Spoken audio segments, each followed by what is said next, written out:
Welcome to the United States of America podcast. I am Niti, and we are broadcasting live from the Food Church here on North Carolina. If you've missed past episodes, please be sure to take the time to watch the first episode and watch the rest like a documentary. We are a people at peace, and we have declared peace to all nations around the world. This is not a marketing or a promotional channel, and we are shining a light on knowledge that is being hidden from you. We are sharing the truth about your birthright and your inheritance. We have moderators who are assisting in the comment section. Please be kind and self-govern, and if you have questions, please put them in all caps and only enter them once per show. I'm joined on air with Greg Clarkson normally, and he's just working a lot, so he's busy today. But I am proud to introduce you to Justice Anna Maria, who is joining us live from Alaska today. Hi. Hi. Well, tell Greg hello for us. We miss him. I know. I need his email so I can send him directly some of these neat things I'm finding about Kansas. Oh, well, I copy you both when I send the link, so you do actually have it probably. Okay. But I can send it to you again also. And he did see it. He thought it was very cool. And he was like, wow, that's really neat. And I was watching it too, and I thought, wow, this is like incredible. It's really, really incredible. And I keep finding really neat things about Kansas. Kansas, being one of the border states during the Civil War, suffered a great deal of the conflict on its own soil. Oh. And there it was very intense because it was right there at the Mason-Dixon line. And some in the aftermath of the Civil War, certain records and functions were carried out in Kansas that were some of the most revealing and nasty of all of the things that happened. A lot of the concentration camp records. Really? The really ferocious prisoner of war camps and stuff. All of that sort of record was kept in Kansas. Wow. That's kind of weird, huh? Yeah. Well, they did that. Land records were cashiered in Minnesota. POW camp records and certain southern states induction records into the services were stored in Kansas. To this day, there are things that are stored in different states. Simply because that's how it sorted out at the end of the Civil War hostilities. And, figuring out where these archives are and why they're there, and then gaining access to them is a real pain in the butt, but it's part of what we have to do. And, so then here I am. I'm researching West Virginia and Kansas, and Oklahoma. Those three states and what were the pivotal roles that they served coming out of the Civil War, and what archives are stored there and why are they important. And so anyway, I do a pretty in-depth dive on Kansas, and I find these really neat things, and I think, hey, Greg should know this. The assembly in Kansas should know this. This is this is about resources or history of Kansas that is invaluable going forward. So especially what you shared about, because that's part of the water. That's like a really big deal. I mean, I don't know. For everything that we do permaculture wise, I mean, water is one of our most valuable resources, and we're very honed in on that. So I thought the things that man could tell us just by looking at those rocks about the water. Yeah. That was awesome. I was like, isn't it wonderful? Yeah. You start meeting these people and you find that they're experts about water. Hydrology is a fascinating thing once you get into it. And there are water scientists all over the world who are bringing forward wonderful research about water's memory. Water holds memory. Yeah, actually, I know that you can speak love over water and into water. I know that it's living. A lot of people don't know that, drinking water out of the streams is not the dangerous part. They think that'll kill you. You have to boil it before you drink it, but that's not true. You have to boil it before you drink it if you carry it. Like if you want to carry it in a bottle, or you want to put it into something, because it's living. And if you don't boil it and cook it first and then put it in a bottle or a canister or something out of the river, then it'll make you sick. You have to cook it and then contain it. Why? Because it's living. And if you put it in a bottle and you put a lid on it, then it dies in the bottle. And then you can taste it and it makes you sick. But if you actually boil it and then put it in the bottle, then so drinking it fresh out of the river or something isn't the problem. And then, but carrying it while it's living without cooking it first makes it, where it makes you sick. And I don't think a lot of people know that either. They thought you had to just always boil it before you drink it. Well, it's not just the water, it's what's in the water. There are a lot of bacteria and, different kinds of organisms that you can, pick up from drinking water. But right. Water itself has many attributes that we're not aware of. One of the startling scientific researches that really caught my attention is that before your body can use water, it has to reconfigure it. Yes. And so there's this entire process of reconfiguring the water you take in before it can get out to your cells. Structuring the water, yes.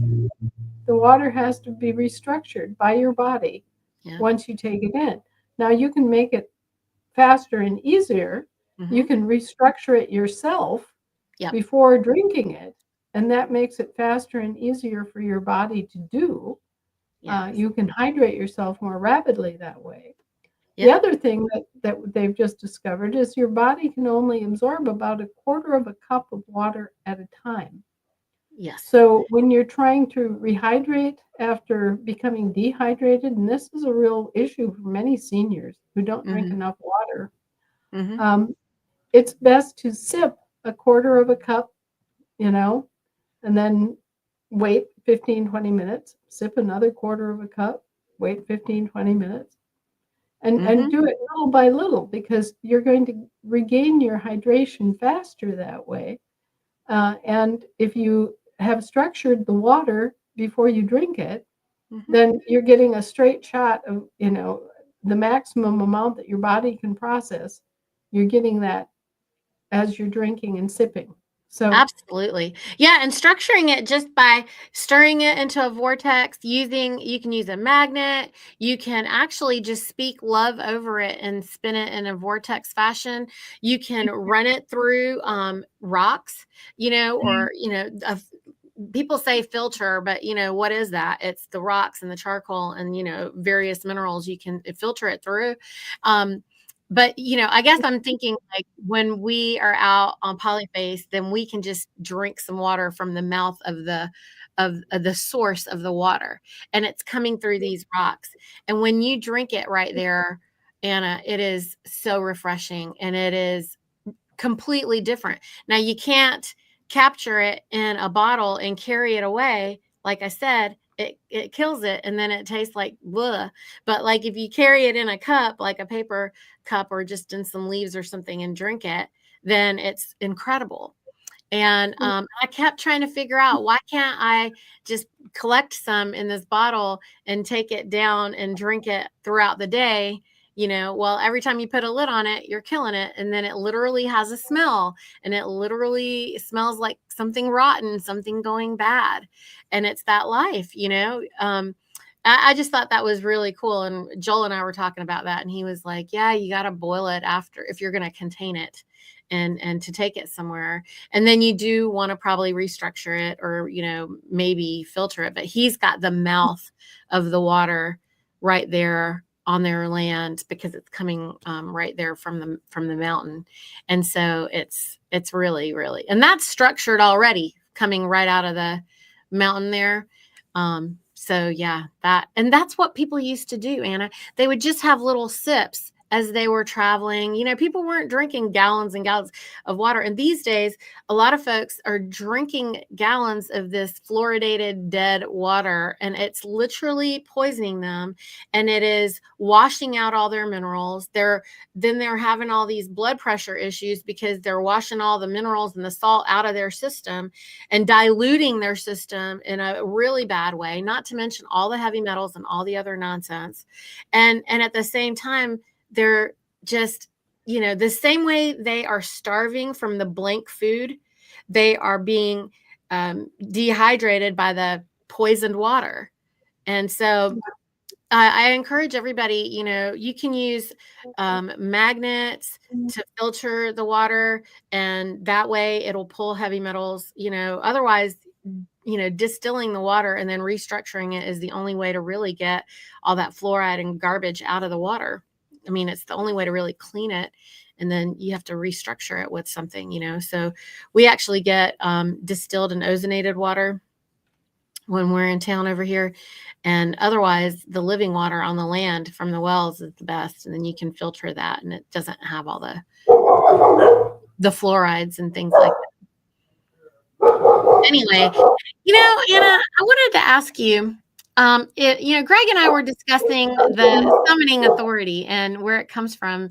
And we know that the, Federation sent out the clarion call, and, but wasn't it first based? Is everything okay? Everything's cool. I think it's just one of our workmen coming in to get some instruction. Oh, okay. Do you need a minute? I might, but we'll see. Okay. Well, I just wanted to ask about this, because wasn't it based on James and him being the hereditary head of state? And, also when the states began to respond to you, Anna, then was it required that there had to be two people on each state with provenance all the way back to the revolution for the states to come into session? Or was it simply that you just needed at least two people? I mean, I just am curious. Me and Greg were having a discussion. We're just curious about how that part started, because I don't remember somebody is telling us the story, and we were hearing some conflicting things, and I was like, let's let Anna tell us how it started, because we don't actually know, and there's a lot of chaos about it. Oh, why should there be? That's I don't know. I think we just don't know what happened initially. Well, initially, what we needed were two people who would step up in every state of the union and say, "Yeah, I'm a Washingtonian, or I'm a Wisconsinite, I'm a Vermonter, or whatever." We needed those people to step up and say, "Okay, yeah, I'm here." Yes. The state is still populated. Oh, okay. Okay. And this gave us the evidence that the states were still there. Gotcha. Okay. Okay. And so then we could proceed with summoning the state populations forth and going through the drill, the paperwork of getting everybody declared and recorded and published, so that we had a verified population of people in each state who had been there and who had consciously adopted that state as their state of the union, right? Okay. And so the difference between us and everybody else is that we went through this process. And we actually verified that these were people that were eligible to live and be the population of that state. You see, there's a difference between a population and a public, between a population and a citizenry. Okay? A population is the correct word for the living people who are living within the borders of the state. And so we had to make contact with people who had a pre Civil War provenance in that state. And so when you're saying living, I mean, when we're declaring them, we're saying, "Hey, I'm alive." Um, but this is something different that you did at the This is beginning? this is political. This is political. This is a matter of your provenance. Uh-huh.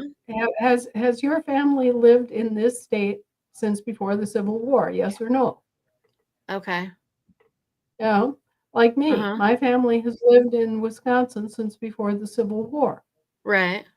We have a provenance. We can go back before the Civil War. We can prove that we were there, and you know, all of the record then opens up and, oh yeah, well they were there before the Civil War. They're still there now, Mm-hmm. and they're claiming to live on the land and soil.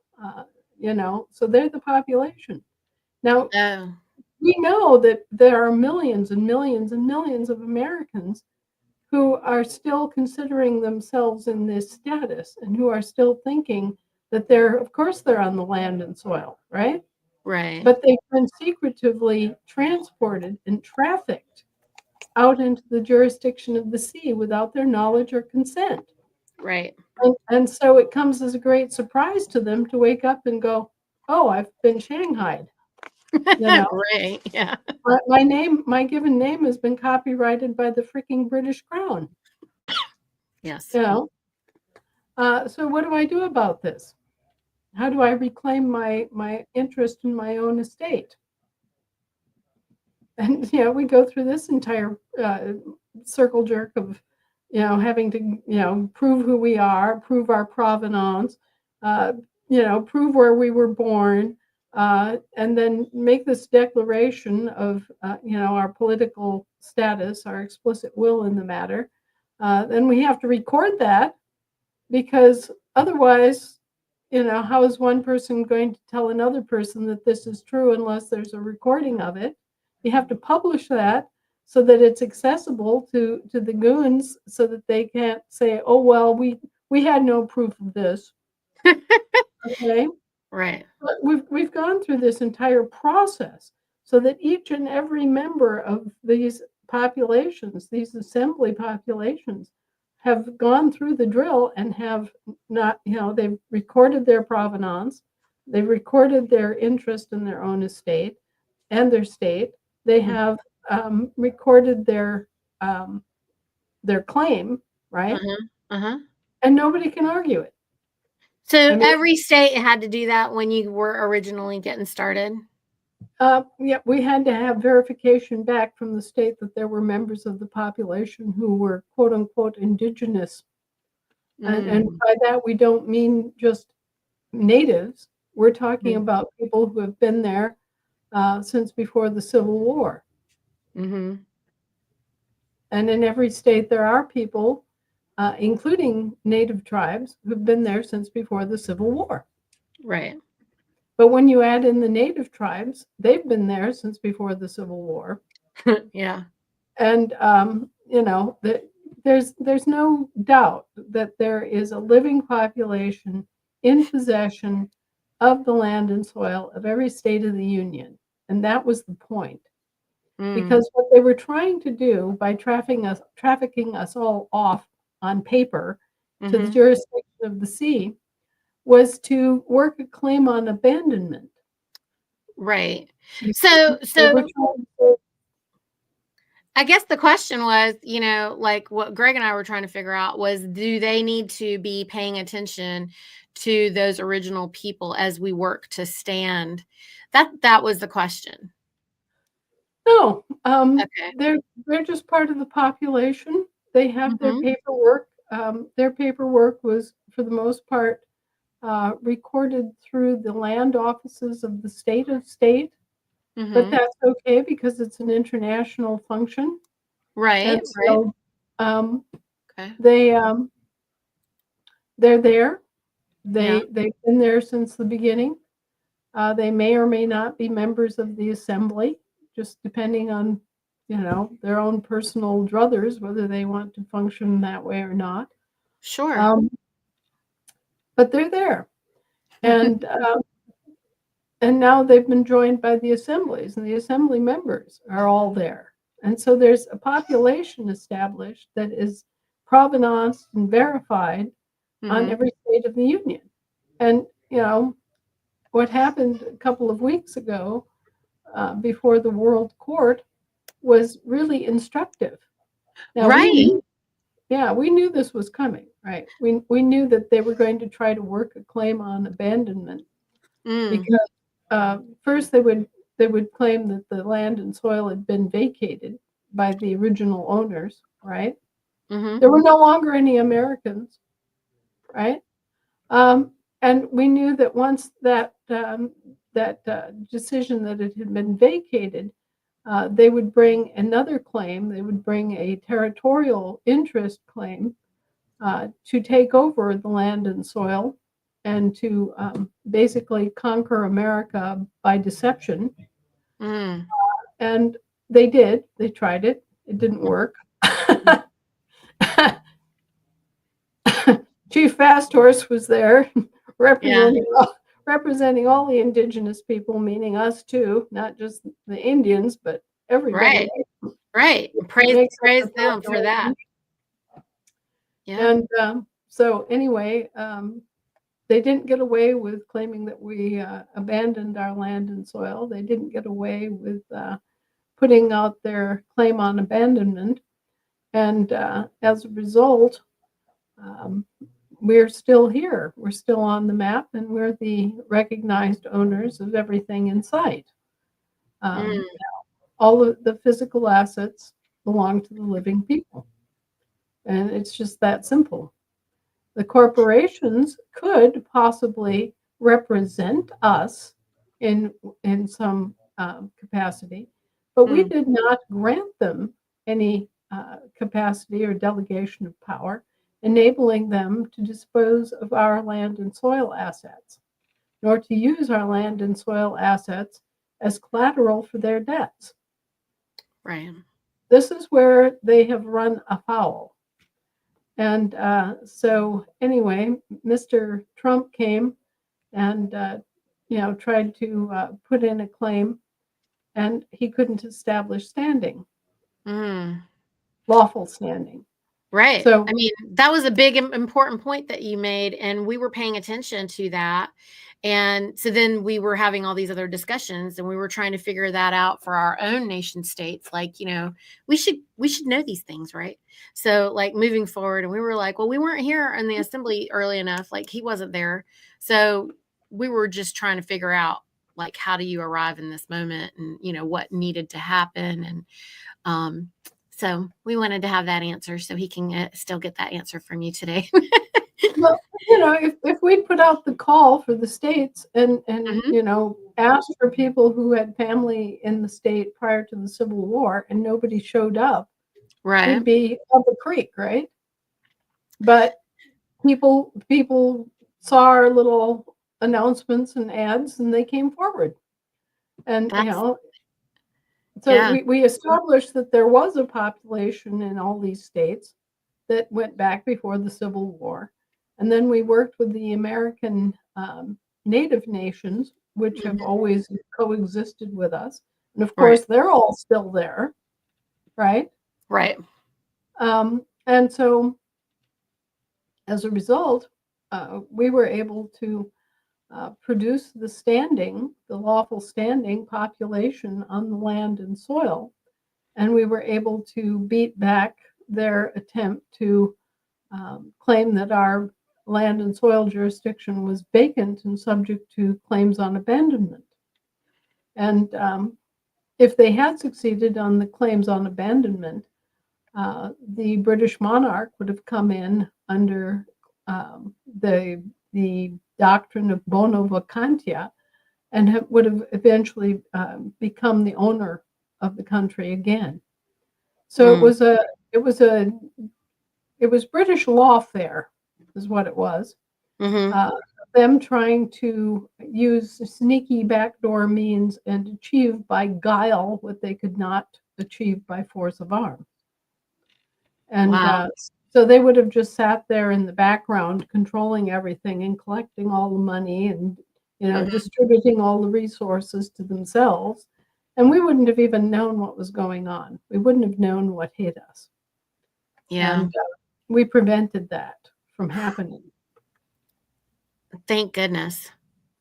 Well, Thank yes, thank goodness. goodness, and thank God for um, the help and the understanding and the support of people who really do care about justice, because Right. And the living people, the actual life-giving force. Well, the other reason that we were asking is because there's folks that have been on the assemblies like for a long time, and they're still telling people that the states called themselves into session, and that the no, they Federation, didn't. yeah, and that the Federation didn't need to do that. And then there's this confusion about like the PKTF and other Federation offices that they're saying they don't have any authority over the states, which I know they don't have authority over, like we don't have a top-down system. But there is my impression that as we back this horse into the stall, Anna, that the Federation is operating as our bumper guards and keeping us in line because we've been asleep for over 150 years and we don't know anything. And it's like if you guys weren't here educating us, I mean the level of research that you've done, no one can even come close, as evidenced by that big win that you had with Trump. This point of the standing has really got our attention, as it should have everybody's attention, because like you've said, even in the General Assembly handbook, the way that the court systems work is not up for debate. Like this is not, there is an order in which all of this happens. And so we're very excited to learn from you these details because we didn't know, and it's finally become interesting for us to know the history, to know these things. I mean, for me specifically, Anna, I really just appreciate the timeline. One of the reasons I never enjoyed any of the history classes is they don't teach you anything on a timeline, because I think if they told us the timeline, we would have seen through their lies, but because none of it would have made any sense. So these are just the conversations we've been having, and and we were wondering about that. That was one of the things that Greg and I said that we wanted to ask you, as far as the Federation and the PKTF and all these offices, because there's people confused and it's wrong That, headed. yes, I know. Well, first and foremost, a lot of people coming in from the indoctrination and the assumptions and presumptions and experiences they've had, they come in and anything called federation instantly becomes identified as the federal government.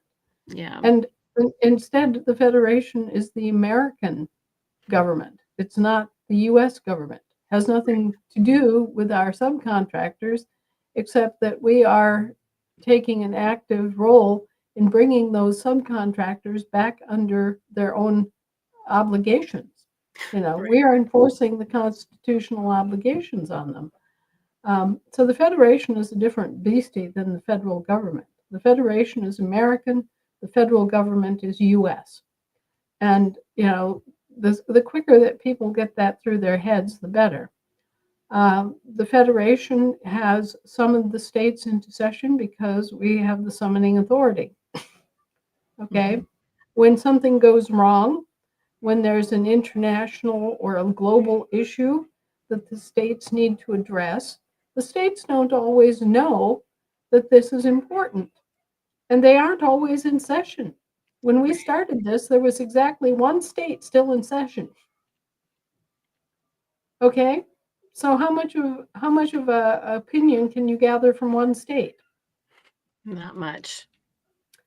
We had to bring the other states all into session, Mm-hmm. and we had to have people that were actually living in those states and were adopting their American birthright status, and living on the land and soil by adoption and by choice. Okay? We had to have that population there to establish the states so that the states had a voice. Mm-hmm. Okay? And the states can operate just in general assembly. Okay? Mm-hmm. Because that becomes the voice. It's the general assembly of the population of the state. If that population is verified and has proper provenance, and they're choosing to stand on the land and soil, then that becomes the voice of the state. And now we have 50 states that have a voice and can weigh in on issues related to the entire country for their state, right? Right. Okay, so we needed the states in operation to have a credible um, operation at the international and global scales that needed to be addressed. Hmm. Um, so we had to call the states into session, but in order to do that, because of all their effort to traffic our people out onto the jurisdiction of the sea, we had to take these other extraordinary uh, actions to reverse the presumptions of them being at sea. We had Mm. to bring them back onto the land and soil. We had to record their names, their addresses, their identities, their proof of being born on the land and soil in this country. We had to extract their provenance. Now, when I say our initial effort was to find people that had been on the land and soil prior to the Civil War, that doesn't mean that they had some special cachet, that they were the owners of the state or anything like that. It just means that it was proof that there was still a population of people there that Mm. had been there since before the Civil War, who were grandfathered in and owed the contracts and the obligations of the constitutions. Okay, Right. Right. but Proving the life that was right, there still. Yes. right. So then the whole business began of bringing the states into session, and for Mm-hmm. everybody who could qualify Mm-hmm. uh, to come forward and um, give that state its voice back. And sessions like a contract, right, Anna? That these are all legal things, like politics of the population you're describing, and being in session is like a contract too, right? Well, being in session means that you have the people gathered. You have the people who are consciously available to answer questions or consider topics or organize events or, when you're in session, you are active. Okay. When you're Mm-hmm. not in session, you're dormant. You're taking a siesta, right? Mm-hmm. And all these states had been in siesta standing in what they call interregnum since before, shortly before Lincoln pulled his crap. Okay. They'd Right. been in interregnum for a long time, had not been in session. So bringing all these states back into session and qualifying and verifying each member of every state assembly has been a tremendous job. And nobody wanted to undertake that. Everybody wanted to, some sort of a shortcut answer.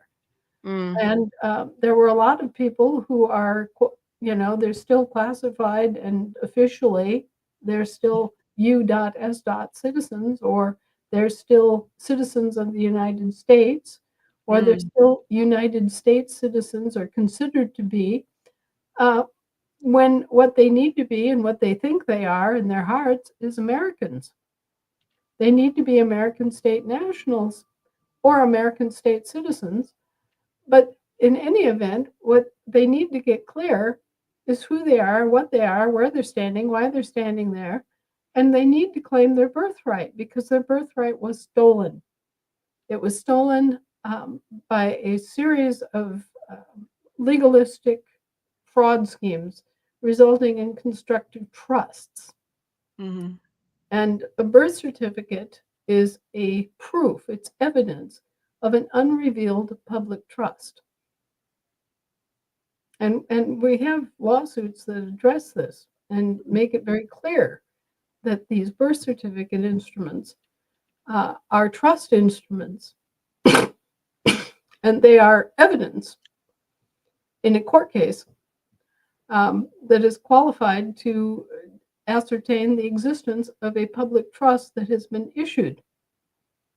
Okay, Mm. so we've got the goods on them. They did this, they never told the parents, and of course, the baby was too young to Mm. know that anything went on. Mm-hmm. So they've got an unconscionable contract, which is invalid, null, and void. The moment that we become aware of it and we say deceit, fraud, lack of Right. disclosure, then they have nowhere to go. And everybody who has stood up and said, hey, wait a minute, I'm not a British territorial, I'm not dead, I'm not missing, I didn't waive anything. Oh, and by the way, that Cesta K trust that you established and rolled all my assets into, that's invalid too. Mm-hmm. Okay, so this is where we're at.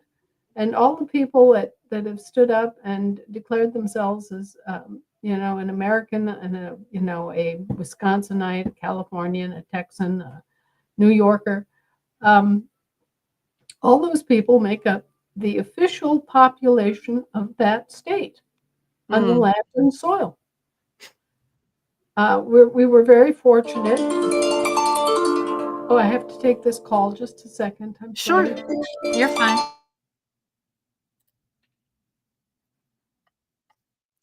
All right, guys. We'll let Anna get that call. Um,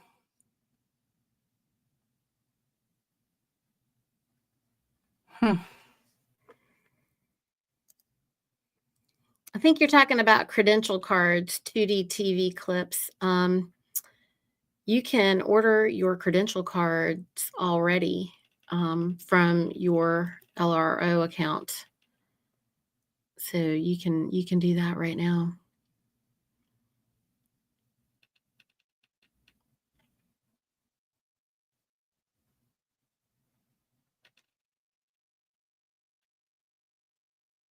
Hmm. I'm just reading through the comments to see where I know I get it. Everybody wants to know where the money's at. I get it. I'm pretty sure we're going to get all kinds of news blasts from the bank as soon as they can let us. I know that they want us to have access. Like no one doesn't want us to have access. I'm sure Anna would be screaming it right now if she could.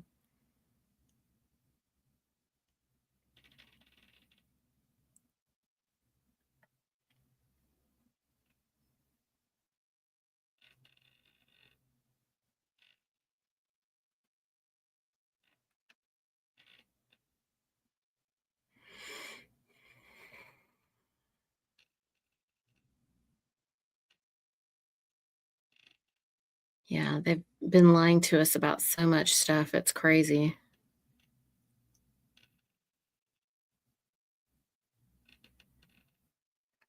I don't know if you guys have ever been at the mouth of the water on a mountain, but when you are right there at the mouth of the water, I'm not talking about like randomly, like downstream somewhere. Um, when you're at the mouth of the water, it is totally fine to just drink it, and it actually boosts your immune system.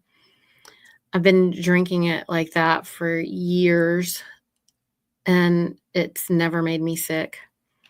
So I think all of us have different experiences, but the water coming up out of the top of the mountain is very pristine, and it's cool and it's clean. But yeah, if you try to bottle it, it is totally, it's a different situation altogether.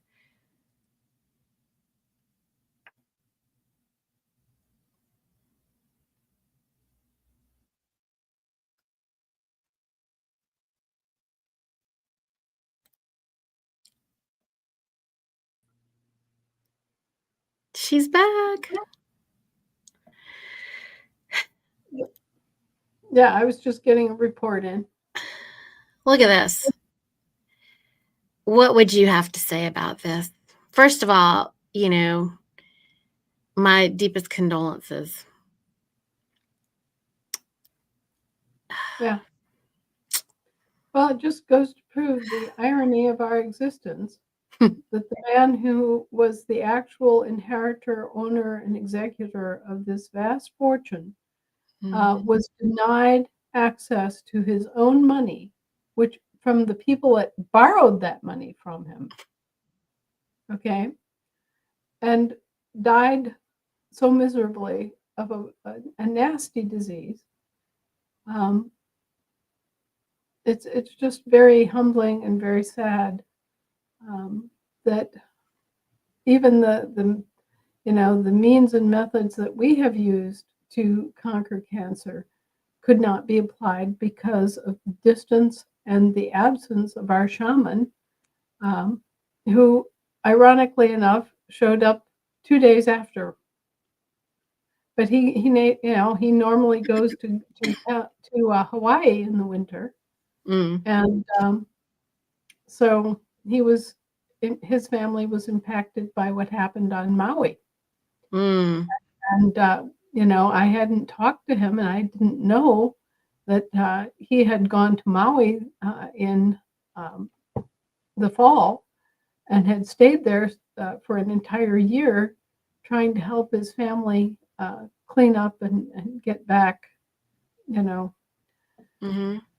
Well, Anyway, we all have something that we're born dying, Anna.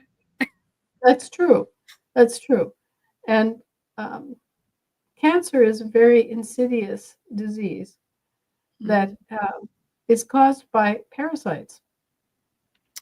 And an imbalance because of our lifestyle, which allows the parasites to be there, right? So when we have these pathogens overgrowing, it's due to the atmosphere, the environment. We have to also work on that. Well, yeah, but we have a particular parasite that is present in all cancers. Mm-hmm. And we have that parasite is what actually proliferates and causes the cancer cells to proliferate. Mm-hmm. So if we kill off that parasite, we kill off the cancer. And we are not being informed about any parasites, much less that parasite, and how to best kill it. And just recently, we named it, we identified it for what it is, and it's just a little one-celled organism that's a scavenger, and it has an overgrowth that then stimulates what goes on with the cells and makes the cancer cells become sticky to form tumors, and all these other things that we've have come to identify with cancer.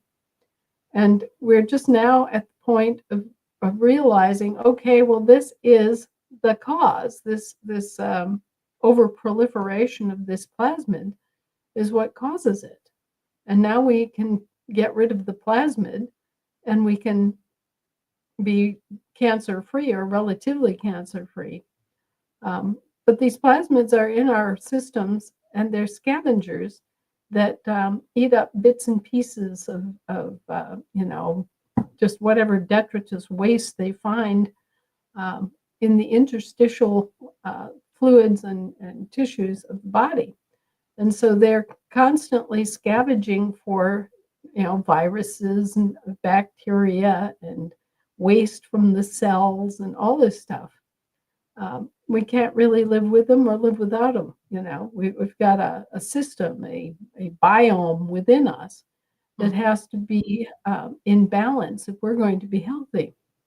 And so a big part of the new science is discovering what the biome is and how it's supposed to work, and how to moderate the biome in a way that is beneficial.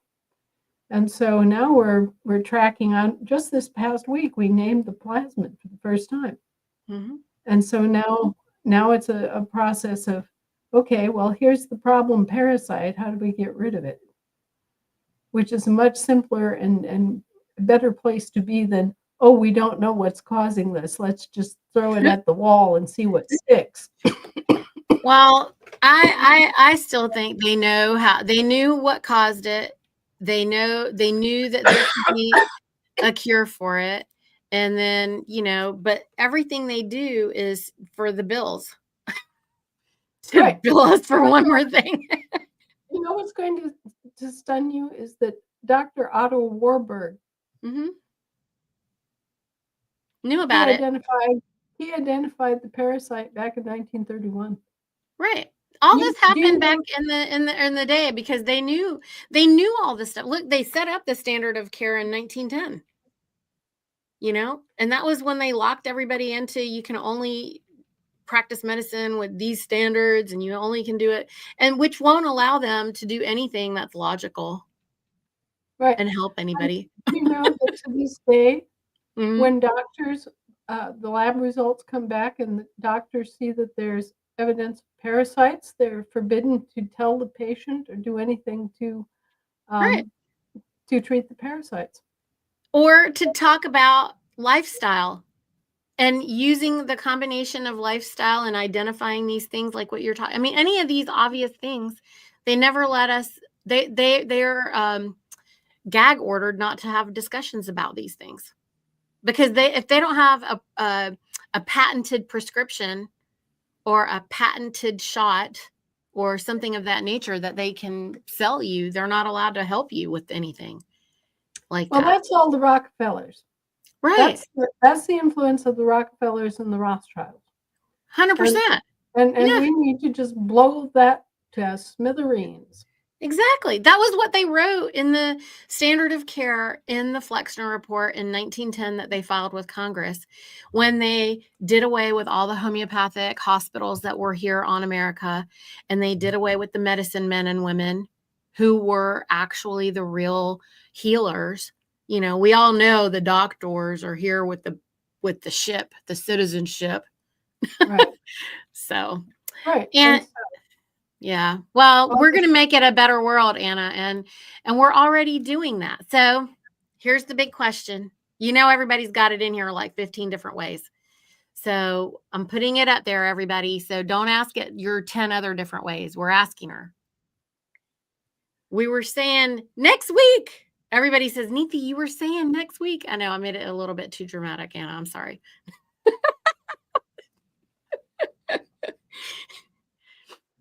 well,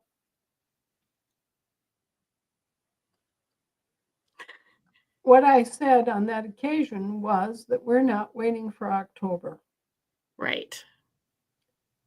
All these other reports were coming out about, we're, somewhere around October, we'll get around to it. No, we're not waiting for October. Right. The We're St. Crown saying, Exchange is doing that. They're doing that. we are online, we are ready, we are going to pull the ripcord long before October. Okay. So there's your parameter.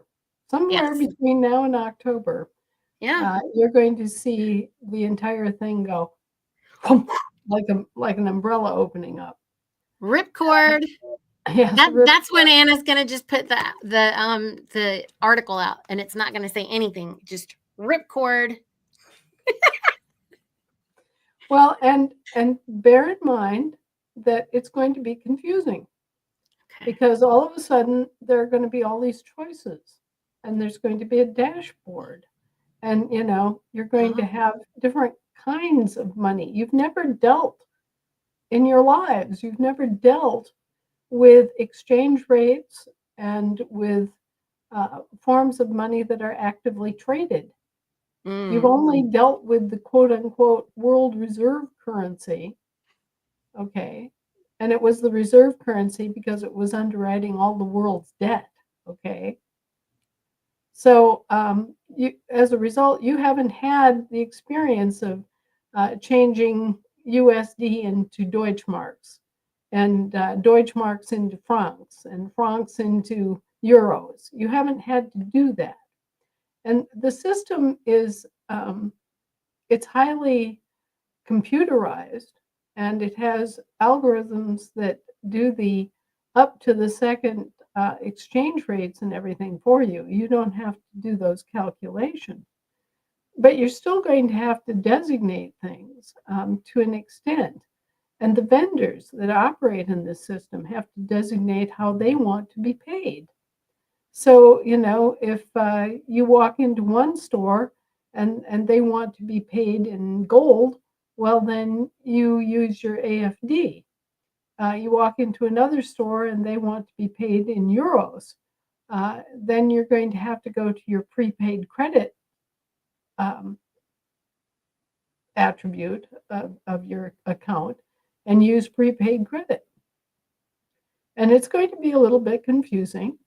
At first, you're going to have to kind of scratch your head, but most of it will be amazingly simple and similar in that you walk in and instead of showing a card with a barcode on it, you have a QRC code on your telephone screen, and you flash that before a QRC reader, Mhm. and what it does is it transfers in real time directly from your QRC code to their account QRC code. So it's say you go to Lowe's hardware store to buy some pipe for a plumbing project, okay? Your QRC code you have on your phone, they have their QRC code for their account, and they just go like this. They instantaneously connect, the transfer happens, and that's it. There's no um, middleman. There's nothing standing between you and the vendor. So it's Magic. as yeah, it's as straight across as you going in and you know Giving them cash or whatever, giving coins. Yeah, whatever. it's gonna be fantastic. So let me just ask you this. What I heard you just say is that if they want euros, which I'm assuming you're talking about because of the fiat variety, then it would be a prepaid credit. And otherwise, if they want actual money, it would be the USD or the AFD, like real money. I just want to make it Right. plain for everybody. So, because there's a difference, somebody was asking the other day about what the exchange rate was looking like on the AFD, and I was like, well, you got to make sure you're comparing AFD to USD versus AFD to the FRN because it's not the same They're translation. different forms, totally different things. One is actual money, and Right. one is credit. Okay, Right. and we have a ocean of prepaid credit, right? Ocean. Yes. Just like just like you have prepaid gift cards. The reason that it's called the gift system is that it works like a gift. It's actually an inheritance that you and your parents and grandparents and great grandparents have earned, a great accumulation of credit on your side of the ledger that hasn't been accessible to you because evil men got in the middle of it and prevented what should have happened from happening. Okay? So as a result, you have an ocean of prepaid credit that's owed to you, and it's honest credit because you paid in goods and services, and they paid with an IOU. So the entire credit transaction is on your side of the ledger. Um, and those of you who haven't read Joe's Hamburger Shop and those little articles on AnnaVonReitz.com, go there now and just plug Joe's Hamburgers into the search engine and think about this, about what happens knowing that the Federal Reserve note is a promissory note, a IOU. What happens every time that someone presents one of these IOUs in quote unquote payment Hmm. of a debt or in exchange for actual goods and services? Well, the debt mounts. It is inexorable. The debt continues to escalate because there's never any actual payment made. You Mm. are accepting an IOU for some future payment, which is not stipulated, at some future date that isn't stipulated either. As a Mhm. result, the Federal Reserve note is not even a negotiable instrument. It's a private IOU.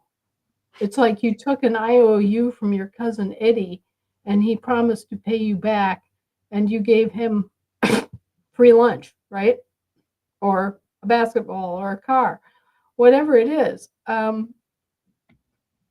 You know, the person with the Federal Reserve note walks into your hamburger shop and he offers you this IOU in exchange for what?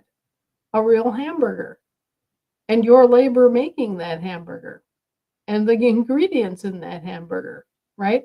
Your service as the cook is real. The hamburger, all of its ingredients are real. Mhm. And what he offers you in payment, in very inequitable payment, is an IOU for a future payment, right? I'll Okay. gladly pay you Tuesday for a hamburger today. Yes, exactly. So what happens? This creates a debt. It's a debt that he owes, not you. It's a debt that the Federal Reserve owes, not you, right? Mhm. You're on the credit side of the transaction because it was your actual services and your actual hamburger ingredients that were the exchange, right? So 100% of the credit goes to you, 100% of the debt goes to the Federal Reserve. Okay? And bear in mind, the Federal Reserve note is not a negotiable instrument. It does not stipulate a date when it becomes viable to recoup it. It does not give a specific um, form of repayment. It doesn't say payable in gold or payable in cotton or payable in tobacco. It says nothing about any of that. And so it is not a negotiable instrument. What it is a private debt of the Federal Reserve. Now, the Federal Reserve gets all of its resources from you, from bonding you, the person that is owed all of this credit. Now, this is a very evil, very anti intuitive, very cloaked system of fraud. But at the end of the day, you, the living man or woman, are owed a tremendous amount of prepaid credit. And this prepaid credit has to take on a form. And so, in order to pay back prepaid credit, we have to have a standard. And the standard was actually established by them way back in 1934 when they said that $1, 1 ounce of pure silver equivalent, was equivalent to the Federal Reserve note. And that's what they exchanged it for. They exchanged their promissory notes for our silver back in 1934 at a 1-to-1 rate. So as a result, now uh, when we do that exchange rate now, which we were grandfathered into, right? Right. Um, Now what happens? Well, the exchange has changed. Last I looked, it was $34. Um, One or ounce of 30, silver. yes, yes. Mhm. It was $34 for the 34 FRNs per 1 ounce of silver. Right. Okay. Right. So when we apply that and we make that a standard for the gift system, then the prepaid credit that you are owed is even more astronomical. Okay. Triple. Yeah. It's fantastic. Anna, So Nancy Brainerd has a question. She's saying that the declared, recorded, and published, are they required to purchase an SIA course on TASA to receive the prepaid credit and inheritance? Because a lot of folks were going straight and publishing on GFG. they don't have to enter an SIA course. The SIA program was mothballed a couple of years ago because we were getting very spotty responses back from the territorial government. People But are keeping asking this question. we, Yeah. if you put in an SIA claim Mhm. 5 years ago, okay, you've got a separate claim. And you can, when this is all paid out, okay, you'll get your money back on that, right? And so it's important, but it's not the point. The point is all these mortgages are going to go away. What you paid back is ultimately going to be made available to you as restitution. Right. So just having the SIA claim in your hand means that you get that portion of restitution faster. But otherwise, it's going to be quite meaningless because all of the mortgages are phony or virtual. All but about 10% are phony. 10, Right. 12%, because their mortgages were illegal for anyone who wasn't actually a federal employee or dependent or a citizen. And most of us never were legitimately federal citizens of either stripe or any stripe. So we were being charged for mortgages that were owed by the Queen or the Pope, right? Right. These corporations owe us the due diligence. They owe us the service. They owe us the money. Uh, they're supposed to be paying for their own franchises. We aren't. And throughout this entire mess, they have been contriving to double dip, triple dip, quadruple dip, pentuple dip, and keep on harassing and extracting our labor and our assets to pay their debts. And that's the crux. This is what has to be resolved. This is what has to be turned around. And this is what needs to be credited for each and every single one of us. The mortgages that you paid were not owed by you, they were owed by the state franchise of these federal corporations. And when you finished paying them off, they didn't even give you clear title and clear possession of the property. What you became after you paid off that 30-year mortgage was a leaseholder in a presumptive lease. Okay? You went from being a tenant on what was supposed to be your own property to being a leaseholder. And that's not your rightful position. Your rightful position as an American is you were the landlord all along, and the Queen just came in and made a very evil land grab in breach of trust and, set up this entire registration of babies scheme as an excuse, a legalistic excuse to consider you and your assets a ward of the Queen. Yeah. But guess what? At the end of the day, it's all owed to you. And that's the point that we're bringing forward. All of this is owed back to you. And, their annuity scheme is just nothing but more fraud. So what needs to happen is for each and every one of us to be paid back both assets, which are ours by inheritance, and also the credit generated from those assets, which belongs to the owner of the assets. Our assets were what is called in legal terms purloined. They were accessed and used without our knowledge or permission by third parties. And they used them as collateral for their own debts. They used our assets as collateral for their own debts. And then they made us pay double their debts. So they were supposed to be paying everything related to our franchises, but instead they came after us as if we were running these franchises and demanded payment from us.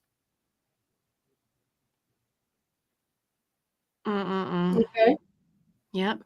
Yeah, it's a hideous, illegal, criminal bunch of lawfare that should never have happened, and that it was just as our final judgment in civil orders says, it was a gross breach of trust on the part of the Queen and the popes, and it was a gross criminal violation of their service contracts. So all this stuff comes home to roost sooner or later, and the people need to be repaid. Now, the debt that they've accumulated over 150 years is insurmountable. And it's insurmountable not just because of the size of the debt, it's insurmountable because of the nature of the repayment. There isn't enough silver on earth for them to ever repay it in silver. And the debt has to be repaid in silver. So they are in a position where they cannot ever repay all that they owe you. Right. They cannot make up for the irreparable harms either. They cannot make up for the losses of the lives of the young men and women who were thrown into mercenary wars without any knowledge of the fact that they were serving as mercenaries. They can never make up for the damage they've done to the people that they have injected with these mRNA vaccines. They can never make up for so many things. And it's all been a crazy bunch of bullshit. It's been Evil. bullshit. It's just bullshit from day one. Evil, evil, evil. They can't make up for the harm that they've caused at all. And I mean, what about the harm that they've done by programming everybody into political correctness? And so they're into this perpetual state of lying. And all this other continuous harm that they cause on the people who, don't even realize that they are harming themselves by using these bad words. Well, it's crazy, but they have convinced themselves that they have a right to define this entire planet as a quote unquote kill box. Right. And then they just keep coining phrases like to try to excuse themselves for something which is essentially a fraud. They started this with a fraud. And the fraud was that Abraham Lincoln was acting as the president of this country when in fact he was operating as the president of a foreign British territorial corporation in the business of providing government services. Okay, so there was one fraud. From that fraud, they developed the entire mercenary conflict known as the American Civil War. No Congress ever issued a declaration of war related to the quote unquote American Civil War. It was not a war by definition. All three federal constitutions very, very clearly say that Congress has the right and duty and is the only delegated authority that can issue a declaration of war, not the president, not the judiciary. Okay, and there is no declaration of war from any Congress related to the quote unquote American Civil War, which makes it a conflict, a mercenary conflict to Just which the law of war does not apply. like all the other supposed wars after that, including the war on drugs and the war against cancer. And the war Oh, against poverty right. and There's such the war against wars, okay? But these are mercenary corporations that have been caught, and they have been illegally occupying our country for 160 years. So, it's mhm, time that these guys got back in their box, honoring their contracts, and not harassing their employers, not pulling all this lawfare crap, not mhm, doing any of the things they've been doing. right. Anna, there's a confusion going on because of the municipal bankruptcy. Did you say that we don't need the birth certificate for status declaration? I think we need the evidence of the crime, don't we? Well, yes, you want to keep the evidence of the crime. Number one, I just told you that a birth certificate is evidence of an unrevealed trust interest. There's an Right. unrevealed trust there. Okay, so you want to hang on to that BC as Hmm. evidence. Right. As I a just birth wanted I just wanted certificate. to clear that up and make sure because that was the very important thing. I think, Anna, look, we can talk to you for hours and hours and hours. I know that you have a lot going on. I know James needs you. I'm really happy to hear that Harold is on his way with Shannon. I didn't get to hear everything yesterday. I apologize. It's late for me and I've just been working very late and I missed it. But I guess James is going to go another time. Something about his Yeah, passport. his ID was all messed up, so we're going to have to take him separately. But Okay. anyway, I'm going to be talking to the boys later and Yeah. getting a full report of their experience today, and we'll just keep on seeing how all of this works. Hey, I really, really pray and speak all the blessings over them that it is the way that you described, because that would be incredible. And then I can't wait to see how James is when he reverse ages and Harold reverse ages by 30 years. Like that's gonna be incredible. So I mean, that would be really, really incredible. Well, bear Um, in mind, they have to be willing to go through whatever it is that they have to go through to do that, right? right. And what do we know, Anna? We know that these guys, how many times have we tried to take care of our men and do the things and then they don't want to do what they're supposed to do? So it's like they are stubborn, aren't they? They are. They are. They're all intrinsically stubborn. Yeah, trying to Yes. get them to do what the right thing is to help them to get from A to B to C. that's a that's a different problem, isn't it? Um, I think you may have better luck with women. But I we'll think see. so. I think so. Uh, you mentioned a new way for you to be able to receive donations, but what is the way? I mean, do you want to share with me something that we can post links and I can share that everywhere for Well, you? I'm not the expert on exactly all the different things that are needed for that. Okay. But yeah, Terry published it. We worked it out with the bankers. So Okay. she's got that information that she posted last night, and it would be the same for you. Okay. Um, it's it's a Revolut account, and Revolut is revolutionary because it already cuts across all these national boundaries. Okay. And so if you are in Canada, you can send a donation to my Revolut account, and it will take the Canadian currency and it will land in my box as USD. And the same thing from Europe or Australia, anywhere, and Okay. vice versa. What this does is it opens up a way for us to receive support from other countries and other people around the world, but it also allows us to deliver assistance to researchers in other countries. You Great. see, That's So wonderful.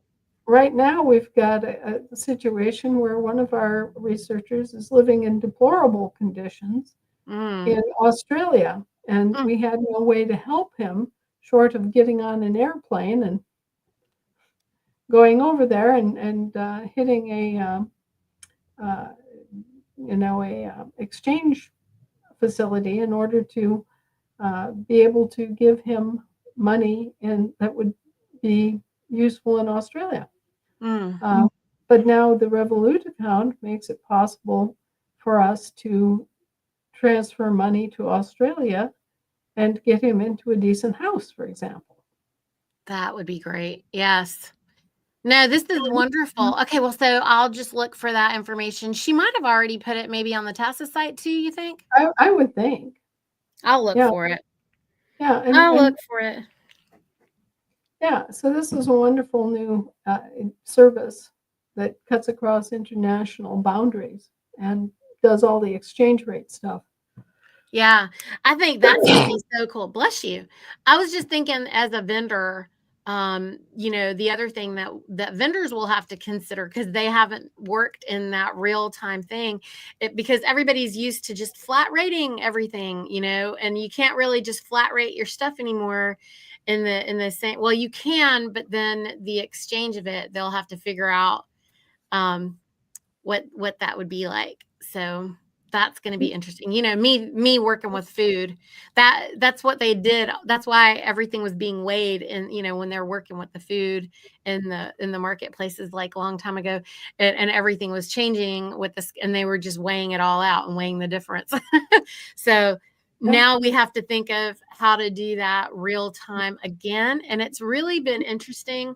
After all the chaos that I was dealing with before when we spoke about what was happening with the credit cards, then now we've completely done away with that here, and taking it a step back where people are kind of having to go back into writing a check or getting back to just paying for things here in a different way.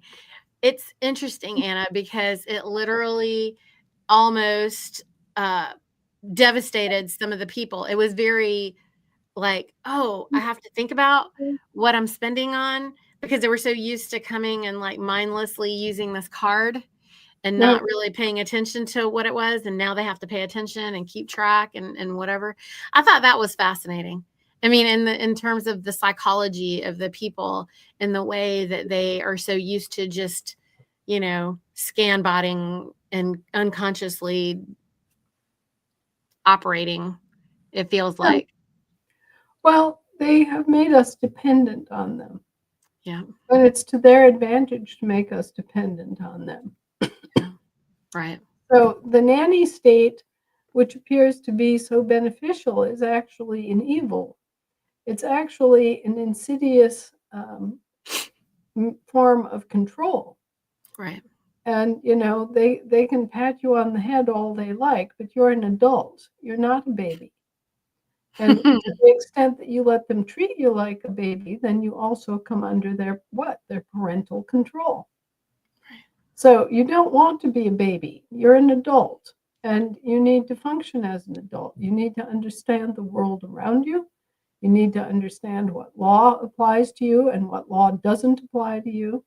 You need the control of your own name.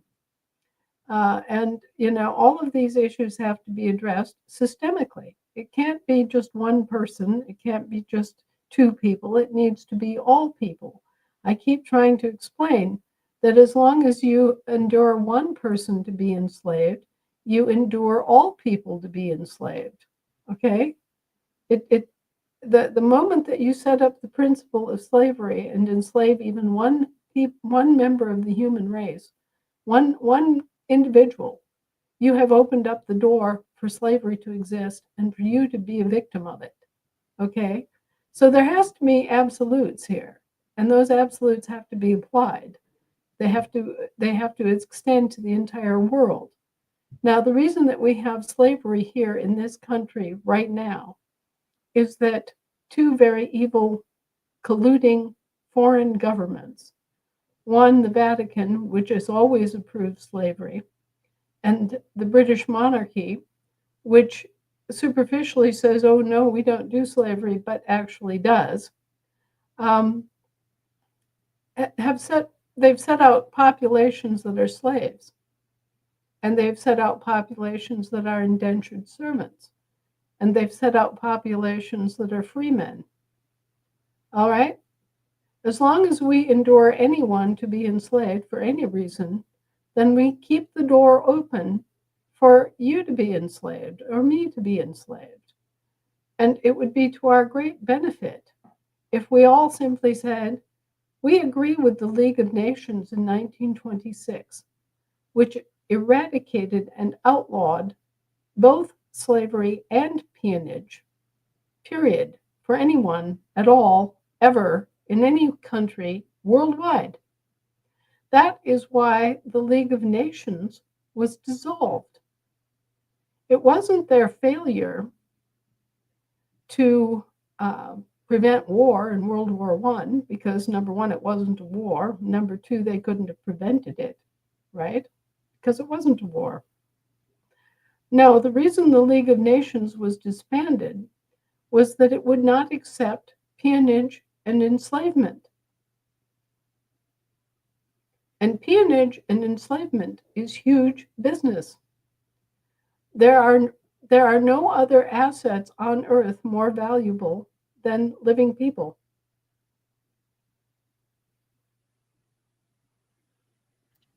And Well, so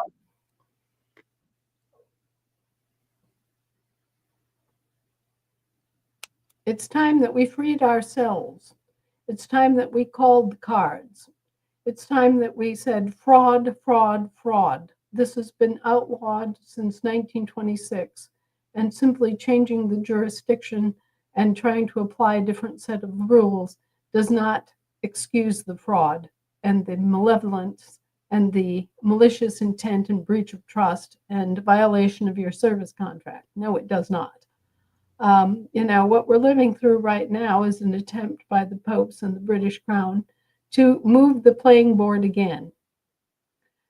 Imagine that you are having a friendly game of checkers and everybody knows the rules. And then all of a sudden, they change to chess, but they continue playing with checker pieces. And so you're confused. You're playing according to checkers rules, and they're playing according to chess rules. Okay? Well, that's what happened when they changed from the land and soil jurisdiction and took off to sea and trafficked everybody into the jurisdiction of the sea. Well, now they're trying to traffic everybody into the jurisdiction of the air. They're trying to do another one of these sleight of hand jurisdictional changes that changes the form of law and changes the interpretation of the individual and changes their political status and changes their rights under the law and everything else. They're trying to do this arbitrary change of jurisdiction and avoid their debts.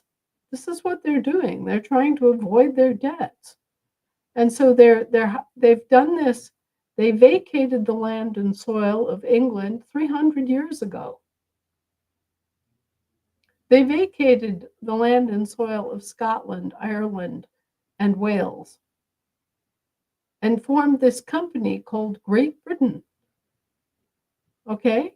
And they went to sea and they lived in the sea jurisdiction all this while without telling anyone, without bringing it home to their own people, without explaining to their own people that they had impersonated them via the enfranchisement that Disraeli presented.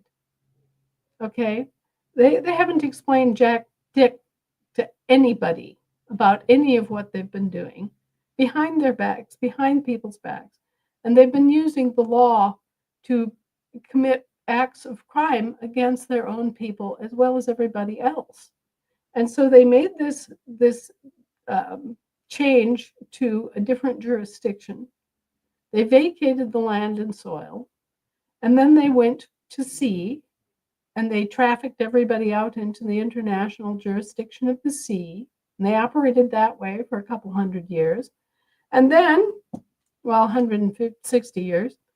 And now they're trying to make another such switch. They're trying to go from the jurisdiction of the sea to the jurisdiction of the air. And along the way, they've done this entire transition.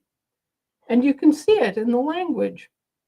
They went from England, Ireland, Scotland, and Wales as separate countries with land and soil jurisdiction to Great Britain and this kind of amalgamated office, which they separately called the Queen of England, Ireland, Scotland, and Wales, which is not actually the Queen of England or the Queen of Scotland or the Queen of anything. They just took this and created a separate amalgamated office to rule over this company called Great Britain. And that was what was operating on the sea. Well, then over time, they created the UK, the Municipal United Kingdom, in all capital letters. That was a municipal corporation under the Pope's hierarchy. So then you have the UK that's operating in air jurisdiction. And they have all three of these things. They've abandoned England long ago. And they have now taken up abandoning Great Britain. And as you just recently saw, King Charles III was kinged what? He's king of the UK. He's actually the imperial majesty of the air jurisdiction. And you saw the same thing with Pope Francis. He's no longer the Roman pontiff. He's no longer the Pope. He's the Patriarch of the West. And as they change hats and change these offices, they're changing jurisdiction. They're changing the law that they're operating under. And they are presuming that all of their bond slaves and all of their indentured servants are just following them into whatever different jurisdiction they're going to traipse through next. All without telling anybody, without explaining anything. And it's all to avoid their debts, to avoid prosecution, and to avoid having to pay the victims back. And so we simply must be aware, and we cannot allow this to continue on because there is potentially no end to it. And I want you to think about the cat example. Okay, I have a cat. It is a living, breathing, purring, scratching, pouncing, whisker rubbing cat. Okay, it's a cat, and it is definitely alive. Now, I happen to call my cat Stripey. Okay, I put a label on him. I could have called him Fluff Face. I could have called him, Little Mousekin. I could have called him anything. Okay, it's totally arbitrary that I called him Stripey and used this name label to say, oh, this particular cat is Stripey, right? But it's just a label. It's completely arbitrary. It was my gift to him, right? So now he has a name, which is exactly the same process that happens when you have a baby, right? Okay, so I have a cat. I've named him Stripey. I've given him a given name, Stripey. And now, what do? Well, I'm trying to explain to my friend who or what or I'm trying to describe Stripey. So what do? I take out my oil paints and my brush, and I make a painting, an oil painting of Stripey. And it's a good likeness, or it's not, but it's an oil painting of Stripey. Okay? Now we all realize that this is an image, that it is a representation, good or bad, of Stripey And Stripey, we understand, is a cat, right? So you've got this whole chain of associations. Okay, well, next I decide, well, I'm going to do a representation of Stripey using pen and ink. So I do my pen and ink sketch of Stripey. This is another image. This is another representation of Stripey using another what? Another medium. Okay.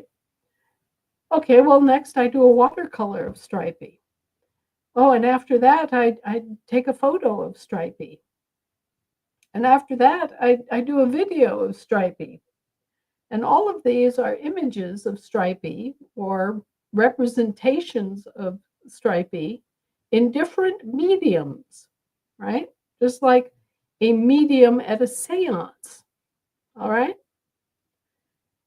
Each and every single one of those things, the name, the oil painting, the sketch, the watercolor, the photo, the video, these are all representations of Stripey, my cat. But none of them are the cat. The name is not the cat. The oil painting isn't the cat. The sketch isn't the cat. The watercolor isn't the cat. The photo isn't the cat. Even the video isn't the cat. Okay? The cat is not present in any of these mediums, in any of these representations. The cat is a living thing that is beyond all of them. Why? Because he's three-dimensional and they're all ultimately two-dimensional representations of the living reality. The same applies to you. The same applies to your name. The same applies to all these images, all these persons, these trusts, these special purpose vehicles, these utilities, these public transmitting utilities, all these different corporations that they've named after you and have used different styles of letters and combinations of upper and lowercase and whatnot to designate what kind of corporation it is. It's all bullshit. It's all just, you're the cat. It's all spells and incantations. These are the stories. So, people are like, well, how do you stop all this? Well, how about knowing it? Just Anna's telling you this so that you can know the truth. Because when more than, look, a lot of folks right now, Anna, believe that you got to get 51% of the population on board with what you're saying. And I'm like, no, we don't need that. It's like, listen, less than 5% of the people are going to be the ones that make the change. That's what's going to happen. And it's always what happens. It's what transforms the orthodoxy, Let me very quickly explain. Yes. The country's government, this country's government, is rooted in Republican nation states. A Republican nation state is a local community government, okay? It isn't a republic, it's a republican, okay? And there's a difference in Latin where this all makes sense. Your local national government is republican. It's a republican nation state, okay? You also have a republic form of government, which is where you start taking off into international and global jurisdictions, okay? Different kind of government in a different jurisdiction. But at no time has this country ever been a democracy. Ever. This country is not and never has been a democracy.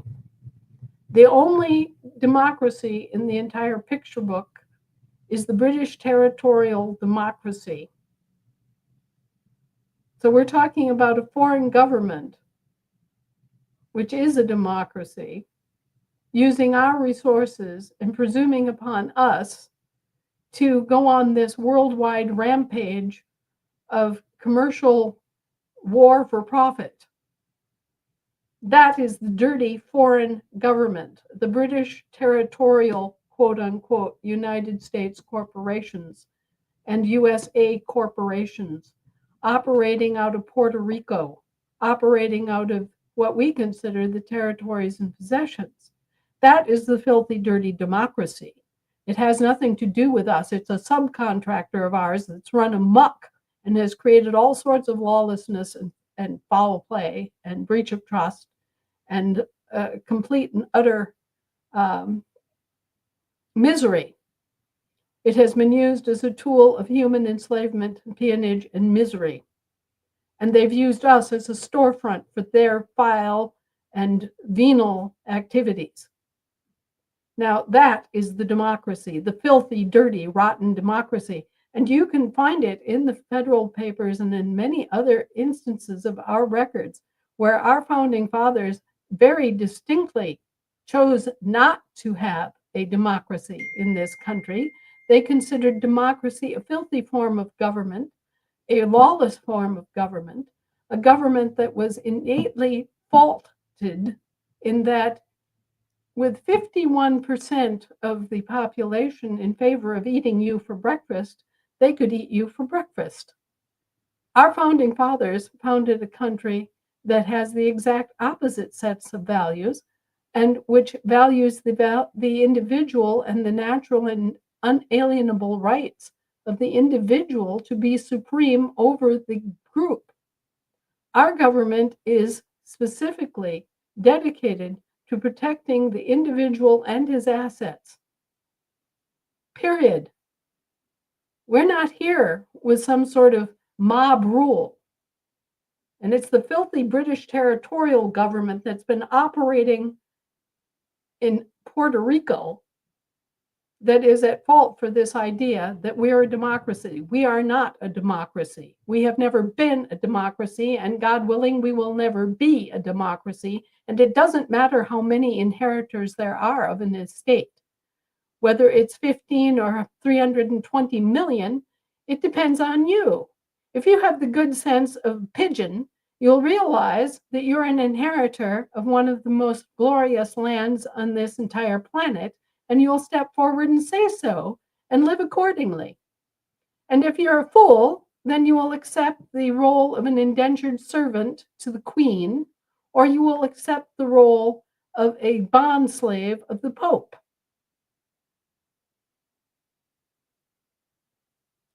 That's right, Anna. So be it. So be Yeah. it. And people accuse me, I just want to say this. People Mhm. accuse me of pulling something. They think that they think I'm somehow denying them their rights, or Mm, I'm trying to steal uh, their money or something like that. Okay. right. Mm. What I've done is I've stood in the door like a lion with the door open so that you can come home and claim your birthright. All you're Okay. doing is teaching us the truth. And that's the part that gets me the most. But you know, Anna, that when you are a truth speaker, all anybody does is come for you. And what's amazing, I tell everybody all the time about how you are, Anna, that you are coming with the truth while they're throwing the fish at you and the rocks and the everything, because, no one wants the truth to get out. Well, the way to think about this, Niti, is that we have an estate, okay? Right. And we are the inheritors of that estate. We are the lawful, legal, and only true inheritors of all that America is, okay? But we can waive that right. We can, for whatever inexplicable reasons, say, oh, well, I want to be a bond slave of the Pope instead. We are free to contract and become a trust in the British trust system if we so desire. Okay? We can do what we want. However, here's the crux of the matter. As I said, it doesn't matter if there are 15 inheritors or 320 million. The 15 or the 10,000 or 30,000 or however many thousand of us there are now, who are standing as the inheritors are the inheritors. You know, pretend that you're an heir to a huge landed estate in Britain, and pretend that there are potentially 100 other heirs that have an equal claim to yours. Okay? So you raise your hand and say, okay, I'm an inheritor of Wedgwood Manor. All right? If you're the only one who steps forward, then you inherit it all. Right? It doesn't matter how many inheritors there are as long as there's at least one. Right? We didn't need but one king before, but you're just trying to make everybody the king. Look at the point here. Yeah. Knowing what I knew, I could have just laid back, happy as a clam, waited for the magic moment, showed up and said, hey, I claim my inheritance. That's right. I didn't have to tell you. No. I didn't have to, wage this gigantic communication effort, write books and publish them and pay for cartoons to illustrate and go through all of this. I didn't have to. I could have claimed to be the lawful inheritor without all the rest of you. No, you couldn't. I don't need the 320 million to step forward. No. It's I just know. that You can't live with yourself doing that because that's who you are, Anna. That's what everyone needs. I mean, we see it. We all get sucked up into your vortex too, just by the way. Like Anna comes through telling us this truth and the stories, and then we get caught up in the vortex of that, and then we can't even get out because even if we wanted to, we're like, whoa, how does she, you're a force, bringing all of these volunteers along. Well, I'm bringing you along as inheritors. Right. I'm keeping the door open so that you can come forward and claim your inheritance, your birthright. Okay? Right. It's yours by law. Yeah. And only a fool would say no to it. Well, you're explaining the truth. Like you're explaining the facts. You're standing on the truth and the facts. And everybody can go and argue all day long with themselves about whatever it is that they want to. But nobody has organized the truth and the facts and the timeline in the way that you have. And it makes everything easy. That's how you know it's the truth. Well, and that's how we won at the World Court. Everybody, by the way, wants the article link or something to be able to know where to find this thing on the World Court. I know you have millions of things going on, but if you can remember to try to tell us the link or where people just want to be able to go see it and just know it. I don't is that even something that anybody can even go and see? They hide everything from everyone. Right. So, that's probably is it something that anybody can even see? That's a question. The court found in favor of the indigenous people, and we are all living people are indigenous to our country. Okay. Right. And they announced their decision, but they haven't published it yet. So we know what happened. We know who won, but we don't know exactly how it's going to be written. But in any event, the living people do own the land and soil, the people of substance, not the images. Right. the people of substance own all that is substance. Right.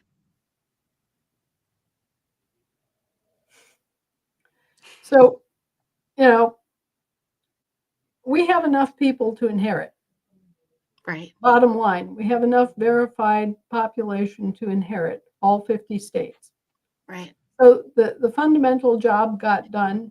We prevented them from making claims on abandonment. We prevented them from misrepresenting us all as British territorial citizens or citizens of the United States. We prevented the corporate feudalism that they had intended for our future. Mm-hmm. And we've basically accomplished what we needed to accomplish.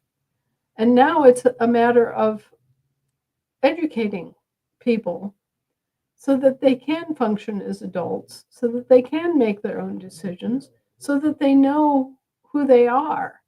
I mean, this is like a grade B movie where we are the inheritors of this vast and wonderful estate, but we don't know who we are. It's like we've been kidnapped as tiny children, and our true identity has been kept from us all our lives. And as a result, we've been cheated and defrauded out of our own inheritance and made to work like Cinderella in the dust for these cheap criminals who have acted in gross breach of trust and in violation of their service contracts. And this is where we all need to just belly up to the bar and say no. This is where we need to know who we are and raise our hand and say, I claim my American birthright. I'm from Wisconsin. I'm a Californian. So I'm from New Hampshire. Anna, I think like Cheryl, I don't think a lot of people realize. I mean, Anna, you wrote this in these articles, friends. When Anna is right, when you keep up with her articles, it's so much happening all the time. Cheryl wants to know, how does it affect Trump and his agenda? Well, one of the things that Anna, you said to us was that we had to make enough noise to make sure that they didn't claim the trusts out from under us. And what you're saying is you won Right. because you had the correct standing and he didn't, because he doesn't comprehend the republic versus or whatever it is. He doesn't seem to know, or his brand doesn't seem to know, or his um, people don't know how to have proper standing, because they're operating as dead corporate fictions. They're not Right. operating as the living men and women of substance. Right. And so um, in the power hierarchy that runs the world, uh, Mr. Trump is number 18. There are 10 more layers above him that are giving him orders, that are telling him what to do, when to do it, how to do it. Okay. He's number 18 on the 28 ladder.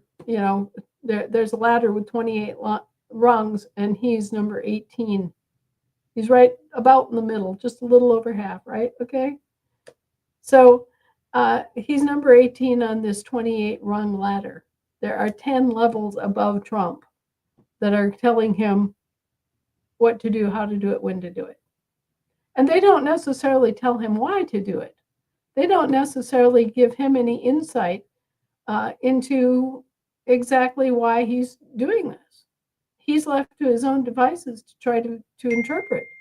So, they tell him to do this exhaustive audit of the departments and agencies of the United States. Aye, sir. Donald Trump goes out there and he does this extensive audit using Elon Musk's competency. Now, does he know why he's doing this extensive audit? Who knows? Did they tell him? Who knows? Confronted with my letter, the answer back from his close confidants was bankruptcy. What bankruptcy? They're so compartmentalized. It's sad. And they that's what makes them slow and incompetent and inefficient, and why it is possible for them to be so manipulated. Right. It's a bureaucratic nightmare. Right. And, And you know, we're not, right, Anna, we're not bureaucrats over here. Somebody tried to no, say on one of our assemblies that we operate slowly because we're a slow moving government. I'm like, I don't think so. no, that's not why. It's that we don't have enough people and assets and services and things in place yet to do what we want to do. But Mhm. it's an organic process because guess what? We're organic beings. We are people of substance. We grow. Okay. Right. And Now, once we expand and figure things out, then we don't regress like that. right. You know, remember the Wicked Witch in The Wizard of Oz? She Mhm. seemed so very substantial and malevolent, right? But she had Mm. this green skin and these pointy ears and this big hook nose, and she was very had a lot of energy, you Mhm. know. Um, but what did it turn out? Well, all it took was a pail of water, and she was gone. This This is is the the way. Sorry, go ahead. Well, and so the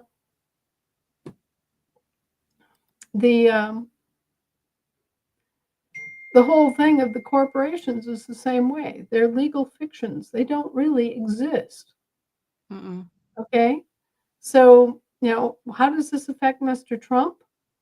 Mm. Um, it means that he can't latch on to a lot of assets that he might have otherwise latched onto and claimed for his superiors. The British king is in the lineup above him, right? Because he's a British territorial corporation manager. Okay. Yeah, they're asking like, who is it? Who's in the world court, or like, where can you see the levels? Well, the levels have been reported back over the years by all sorts of different, I guess you could call them institutions that have officers and regulatory authorities and other things that come in um, above the presidents of these quote unquote governmental corporations. Um, you may have heard of the Majestic 12 and some of these other things, which are basically um, different institutions and their officers, which have some particular overriding authority over the corporate presidents. Because these things that are functioning as our government um, are all, in fact, corporations in the business of providing government services, then those who actually own and run those corporations stand above the president of the organization. Those who have a material interest in the corporation stand above the president. Those who are the ones who charter or who register these corporations and their franchises are above the president of the corporations and the franchises. And you can figure out a lot of the hierarchy yourself, but then there are also military elements that enter in. Mm. And we're not talking now about national militaries. We're talking about global militaries and even other kinds of militaries. Okay. So you've got a sum total of 10 more positions above President Trump. Mm. Okay. And this is, you can go on the web and you can start looking up, start with Majestic 12 and go from there. And you'll eventually get to a point where you look at it and you go, oh, so that's where the Committee of 300 fits in. And Mm. you can start seeing how these things are operated as corporations. Okay. Mm. And you can see that the president of the United States Incorporated is not God. Uh, he's a hired he's a hired business CEO. And in this case, he's coming in to clean up and act as the receiver of a municipal bankruptcy. Okay, that's what Donald Trump is. That's what he's really doing. That's his role. The World Court, yes, that's correct. The World Court has a rotating um, roster of justices that come in. Mm-hmm. And so this particular case was tried before a Japanese judge. Mm. But anyway, we'll Done. have whenever they get around to writing out their final judgment and publishing it, then we will be able to publish that on TASA or wherever we need to do it. Who's at the top? God, or what stands for God. Right. When you look at those words, "In God we trust," and they're all in capital letters, think about it. There is a computer-generated matrix which has been put in place, and there have been adjustments to the planetary power grid, which benefit some countries and some people above others. Mm. There are all sorts of things that have gone on this planet that have been kept very, very secret for a long time. And they have done things like they have erased 1,100 years from our history. Just poof, it's gone. Yeah. They've been very irresponsible. They've been very criminal, very cutthroat, very secretive, very ruthless, reckless. They have committed every kind of extortion you can imagine, and they have used every kind of storefront to veil their activities that you can imagine. They used the Roman Catholic Church as a storefront. They used us as a storefront. They used Great Britain as a storefront. They used the British monarchy as a storefront. They have been completely dishonest in every respect. And you have to realize that this is only what is to be expected from people who worship the father of all lies. I've said this before, take it to heart. Every time they tell a lie, they are honoring their father. They are honoring and praying to their God, which is what? The father of all lies. Okay, so these people lie. They lie habitually. They lie for fun. They lie for profit. They lie for sport. They lie just to lie. Okay, they lie in their beds at night and they think up more lies. Okay, these people are dedicated to the image, not the fact. The image, not the truth. That's why our law judges the law and the facts, and their law functions on statutes and rules.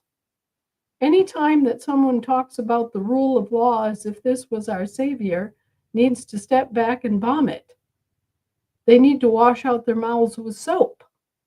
We do not depend upon the rule of law and on these black-robed uh, demon priests to tell us what's right or wrong and to set our parameters and pat us on the head and treat us like stockyard animals and waiting for slaughter. No, we don't go according to the rule of law. They go according to the rule of law. They're supposed to be the ones that are actually obeying the policies and procedures. And they're not. They're not. Look at what's going on. They've even forgotten the role of the Supreme Court. Okay. First of all, there isn't just one Supreme Court. There are supposed to be 6 Supreme Courts, and only a couple of them are functioning at this time. Okay?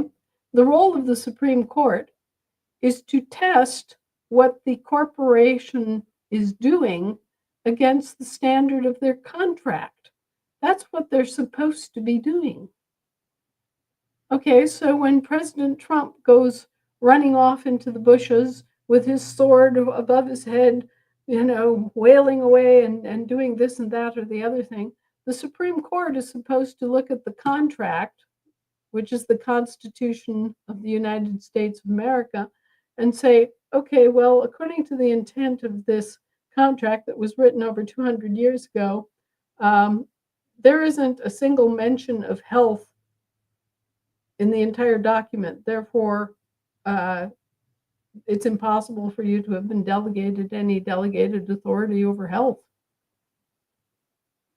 just as an example. And the way that he gets away with doing things that have to do with health is because, as a corporation, they have employees, and the employees have dependents. And as a condition of employment, a separate private a matter entirely, okay, has nothing to do with us, nothing to do with the general public, okay. As an employer, they can force their employees to do damn near anything, and the only thing that the employees have a choice about is whether or not they will stay employed under such conditions. That's why it is so entirely powerful for me to stand up and say, I'm retired.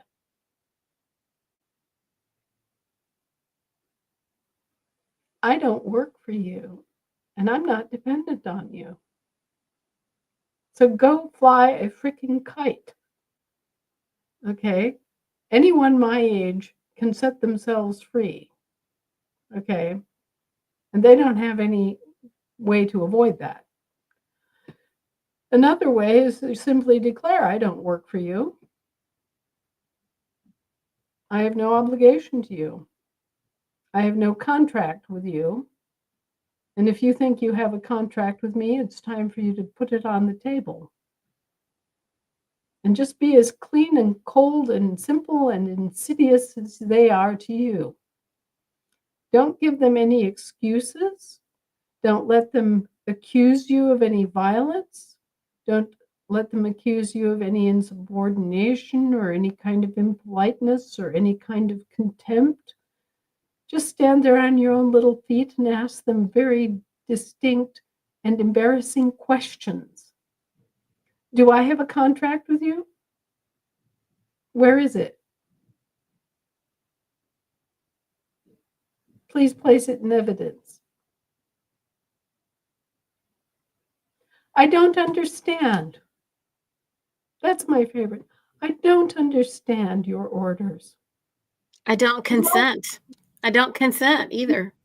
I don't understand is the real one that you want to lay on them. I don't understand. That means that I don't have a Stand contract. under. Yeah, I don't stand under you, right? Yeah, I don't stand under you. I don't understand. Do I have a contract with you? Well, why isn't the contract placed in evidence so that we can examine the contract? Has the contract been independently verified? And if so, who verified it? I don't understand the words coming out of your mouth. Right. I don't understand the presumptions that you are expressing here. I don't understand who you are or who you think you are. Could you please tell us? I don't understand the premise of the court or its jurisdiction. Are you acting as a magistrate judge, a martial law judge, an admiralty judge, a justice of the peace? What exactly is your role, sir?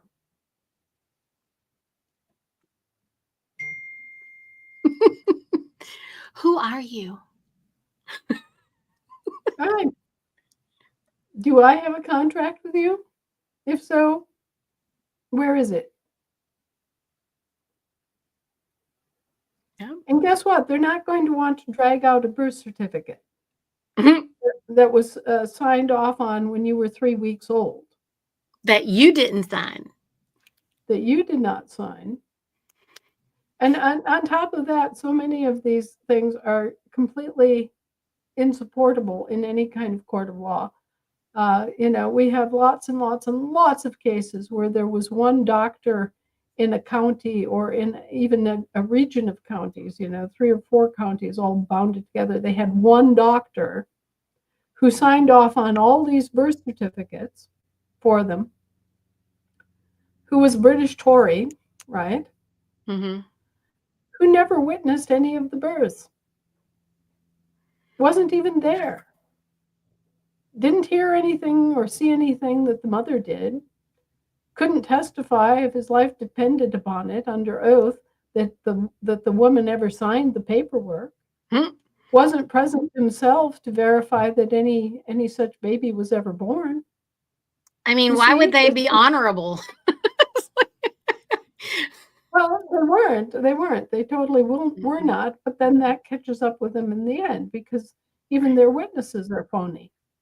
They're acting on hearsay. 90% of the time, all this was just rubber stamped, like the robo stamping that went on with mortgages. Same sort of thing.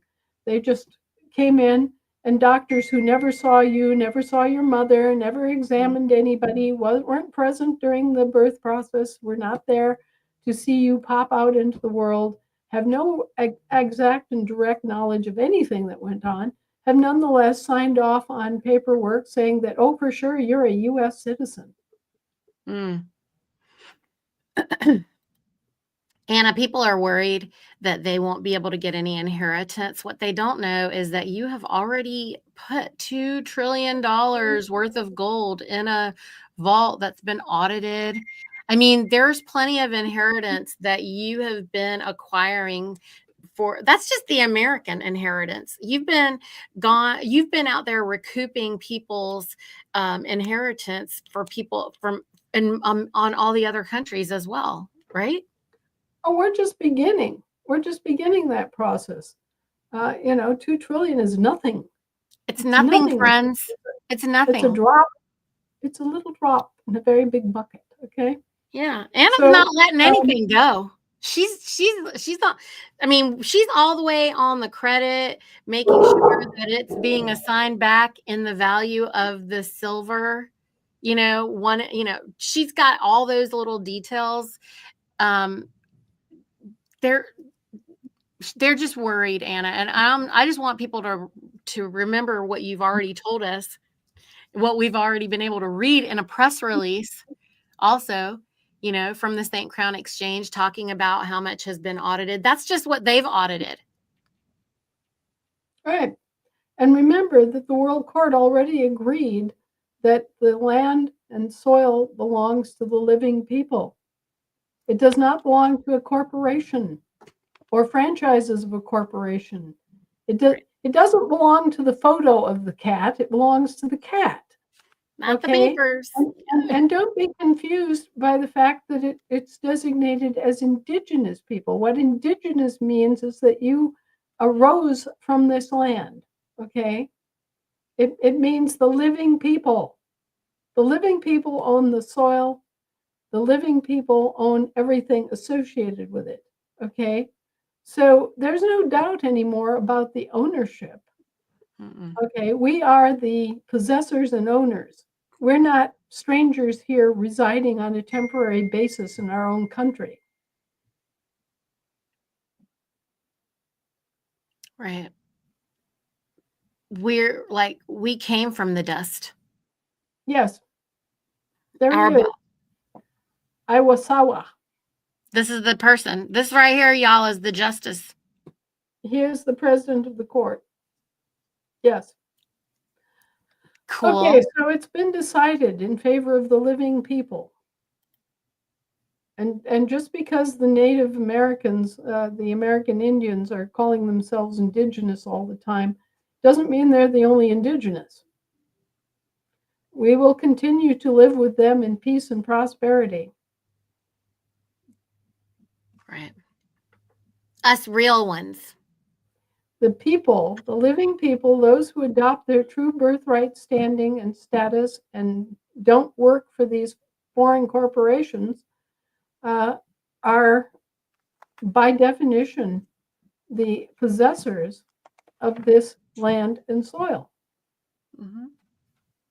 I So mean, this for the is YouTube people out there, Anna, that means that we're not allowing ourselves to be called this piece of paper. right. We're not, nobody can represent us with a photo. Nobody can Right. represent us with an oil painting or a Right. name. Can you? And That's the you know, identification problem, isn't it, Anna? That's what these folks aren't comprehending. look, in the Bible, it says, I haven't given you a name, Right. I am who I am. right? Did any of us come with a little tattoo on our forehead that said Anna or Niti? No, no. A name is arbitrary. I just proved it to you by naming my cat Felix or Stripey or Snowball. Okay, a given name is just a label. It's arbitrary. It has no particular meaning. It has no particular authority. You know, a name is just as phony and just as much a representation of you as a photograph. I mean, it's not you. All right. And the more clearer you have this in your head, then the better. Because in order for you to operate and be sane in a 3D world, you cannot be optioned off and represented as a 2D thing and subjected to a law of things. Okay? You're not a thing. You're a living, breathing man. You're a living, breathing woman, a living, breathing cat. You're 3D. Okay? And all these other things are representations of you, but they're not you. So don't get caught up in the BS. Don't allow anybody to confuse you.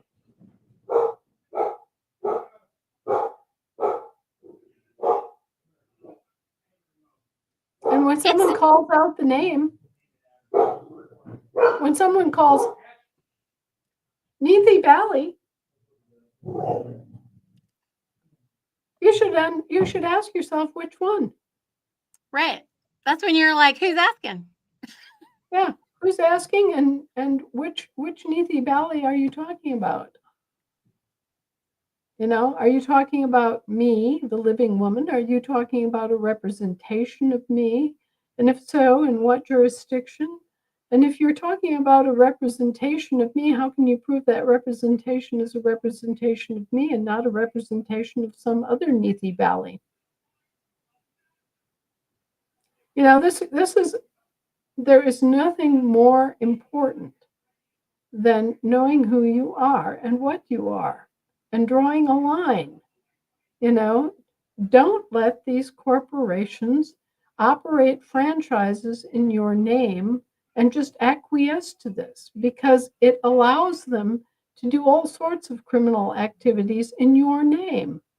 It allows them to establish something like the Monroe Doctrine for your acquiescence to it and rampage all around the world, spending your money, quote unquote, defending you in parts of the world that have nothing to do with you. It allows them to run rampant. And it's all because you're not standing up and saying, no, your contract is limited. Here it is. Get back in your box and obey your limits and obligations. Yeah. You are You so know, free, you can even choose bondage, right, Anna? right. You are so free, you can even choose bondage and enslavement. You can enslave yourself to the Pope. You can enslave yourself to the British monarch. You can enslave yourself to the British crown. You can enslave yourself 10 ways to Sunday, all day long, every day, and you can do it simply by acquiescence, by not responding and saying no.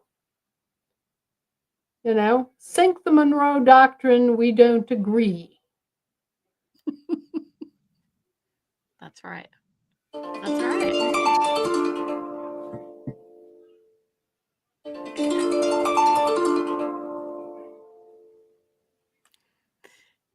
Is it a good one? Oh, I have about 450 different law firms that want to talk to me all of a sudden. They just can't imagine what's going on. Don't I know my place? Mm. The question is, do they know theirs? Are It's they just like legal? when they call us sovereign citizens. No, we're citizen sovereigns. Mm-hmm. You got Operating it and backwards. operating in merchant law. Yeah, you got it. You got it opposite. Because Right. think about our state citizens. Mm-hmm. Okay, they've got it completely backwards, and everything that they try to interpret, they are backwards. Mm. They're backwards and upside down, like a mirror image. Mm-hmm. And the big question is it the 3D that counts or is it the image that counts? And every time in history when this has been called into question, the Mm-hmm. image loses. I mean, Yeah, don't they get it that legal beagles aren't the way? no, they have established a hegemony of power Mm. that has been granted to these legal eagles Mm. and trust that has been invested in these legal eagles. And yet we all have reason to understand that they have been working for the Roman Empire since the second century BC. So should we trust people that have been working for the Roman Empire since the second century BC? Should we entrust them with the conduct of our business? No. Should we roll over and put our paws up and ask them to scrub our bellies? I mean, come on now. These people have been working for criminal organizations, oppressive governments, and you know, governments that believe in slavery and won't let it go. The Roman Empire has made its money on slaves. So that's why they want slavery. They want to preserve Mhm. slavery at any cost.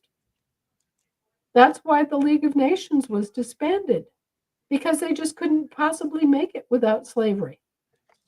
And so slavery has been enshrined.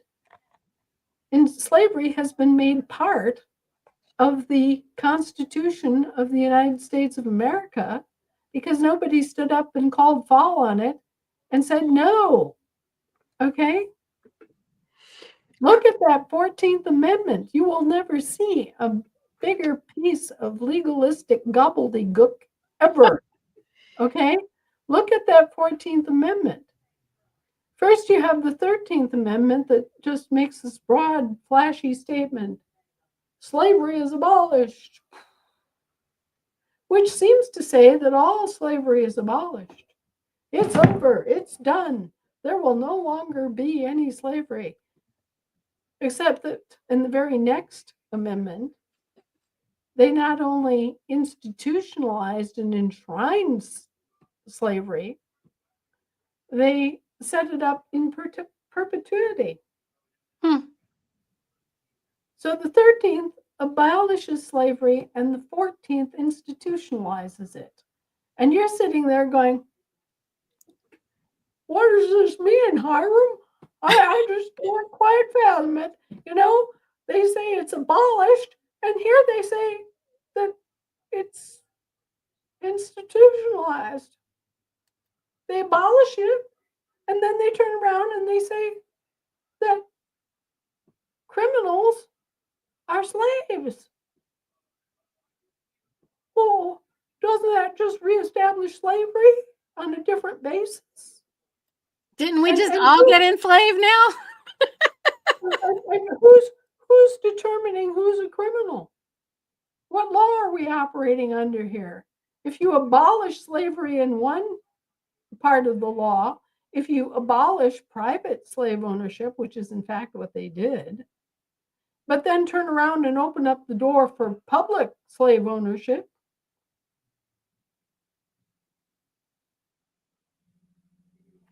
The other part of it is that no one is aware of the various forms of law. You know, they just Right. think it's the one law. They don't know that it's all these other, and just like no one knows that every nation has its own common law. which is why American common law is different from British common law, which is different from French common law, which is different from German. And, so everyone doesn't comprehend that we want to make sure we're operating under American common law. Right. Right. Well, people don't understand that there are two different kinds of law. That there's a difference between lawful and legal. Right. You know? Right. We're doing a little experiment this week. And it came about because I woke up at 3:00 in the morning and I was just absolutely incensed. And I woke up and I said, let all evil depart from this earth and never come back. Those are those inspirations I get at 3:00 too. It's a 3:00 in the morning kind of a thing, right? You wake up out of it's like the infinite intelligence is just high at the 3 a.m. wherever you're at. Isn't that how that works, Anna? Well, there are all sorts of different theories, but the fact is that you're seeing you're seeing a changing of the guard. You're seeing the beginning of a new tide. Okay. But however, why I woke up doesn't really matter. What matters is that I woke up in a red hot ball of emotion, just absolutely fed up with all of the evil and all of the lies and all the misrepresentations and all the graven images and all of the idolatry. Fed up with it. And if you think about it, evil is the exact opposite of live. Yep. Okay? So the actual world is not the fictional world. The live world is not the evil world. It's not. The actual factual cat is not the photo of the cat. Okay? The earth and the world. Because well, think about it. Niti, think about this in terms of idolatry. Of course. I was talking to a Jewish rabbi. He said, don't let them use us as a storefront. Don't let them talk about Jews and anti-Semitism. They're not Semites. They don't have a drop of Semite blood in them, these Zionists. Don't let them get away with this misrepresentation. Don't let them use us as a storefront and cause celebrate. We are not them. They are not us. They are a bunch of foul worshipers of images. Yeah. The Jewish rabbis, the rabbinical councils, got together. They considered this. They say that these fake Jews, just as Jesus denounced, these fake Jews have taken excerpts out of the Torah and pretended that they applied to them when they don't. Okay? They have misrepresented Judaism. And the real rabbis have stepped forward and said, look, it's true that we were granted Israel, or land there in that part of the world as our home. Okay? It's there. Okay? But we rely upon God to bring us into the promised land and to give us our inheritance. We're not out there as a political party fomenting and making payoffs and buying guns and enforcing something. That's do-it-yourself religion. With the theater, with the drama, with the savior. They're constantly trying to create the problem so that they can come and save you. But we don't need saving. Right. We have free will to choose. We get to choose what our experience will be. Right. And so they are, these Zionists, which is a political party. Zionism is a political party like Democrats and Republicans. They're out there misrepresenting themselves as the religion. And it's causing no end of hurt to the religious people who are, the religious, those who are truly Jews are depending on God. that God says. Look in the New Testament, all you Christians out there. What does it say? I will fight for you. It'll be my vengeance, not yours. It says the same thing in the Old Testament.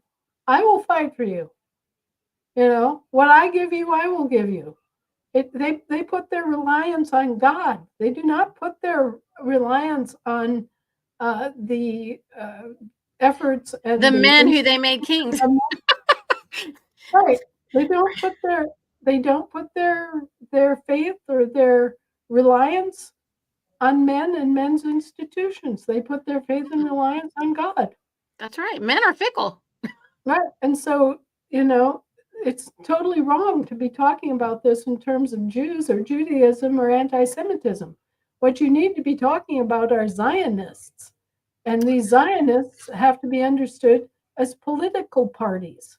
Yeah. I don't think most With people big listening comprehend what that is. Like, not really. They don't really know what that is.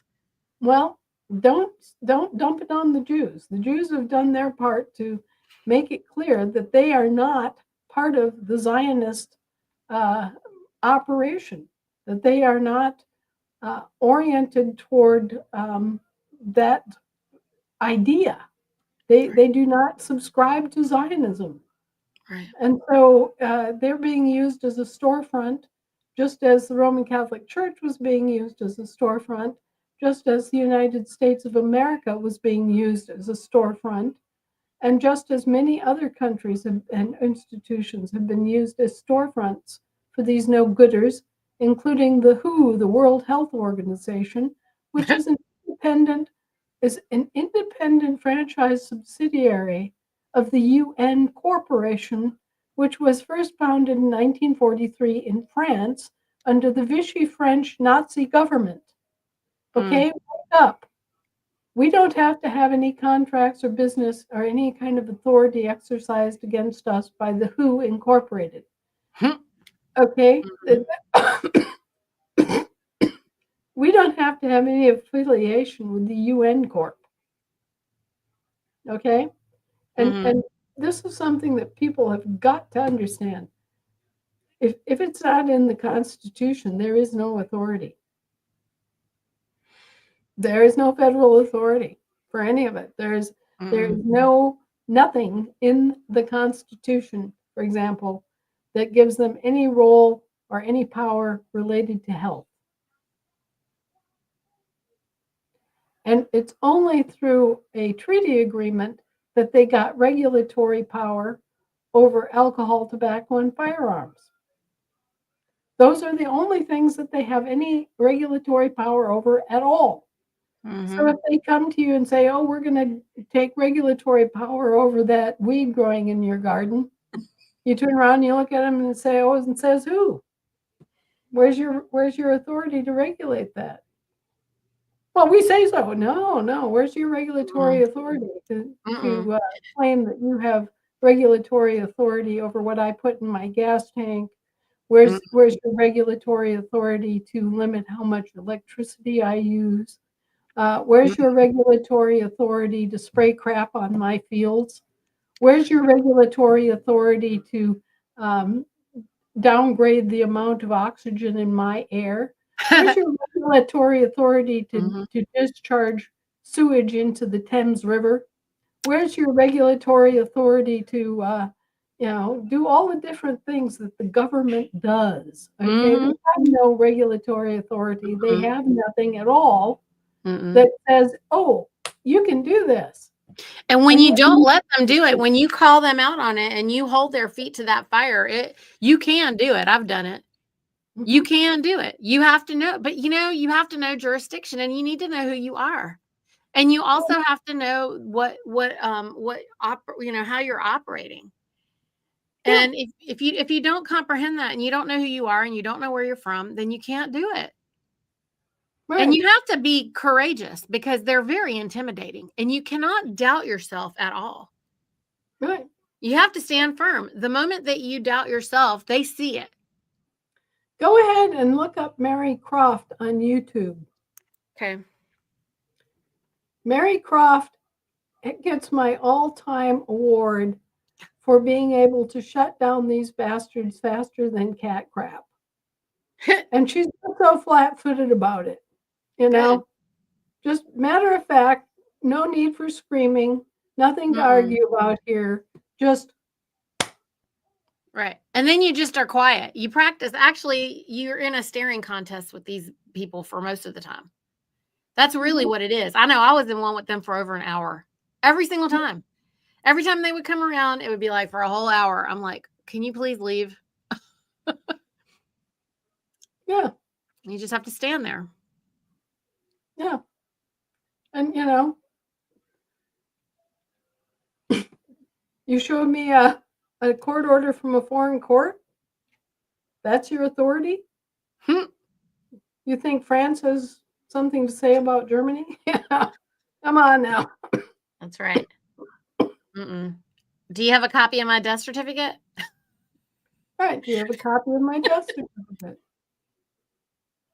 Do you have proof that I am the Niti Bali that you are supposed to be addressing? Right. If so, where is the contract? Do I have a contract with you?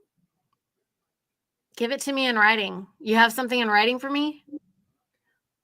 Always, always, always ask for it in writing. Until it's put in writing, it's just as amorphous as a beef stew. It's just he said, she said, they said, we said. Airy fairy nonsense. Right, get it in writing. Hmm. And Oh, once you it's don't in have it in writing, writing? Every time they try to regulate you, you want it in writing, and they will not ever produce it for you in writing. no, they will not, because they Mm-mm. know that what they're Mhm. doing is wrong. They won't give you evidence.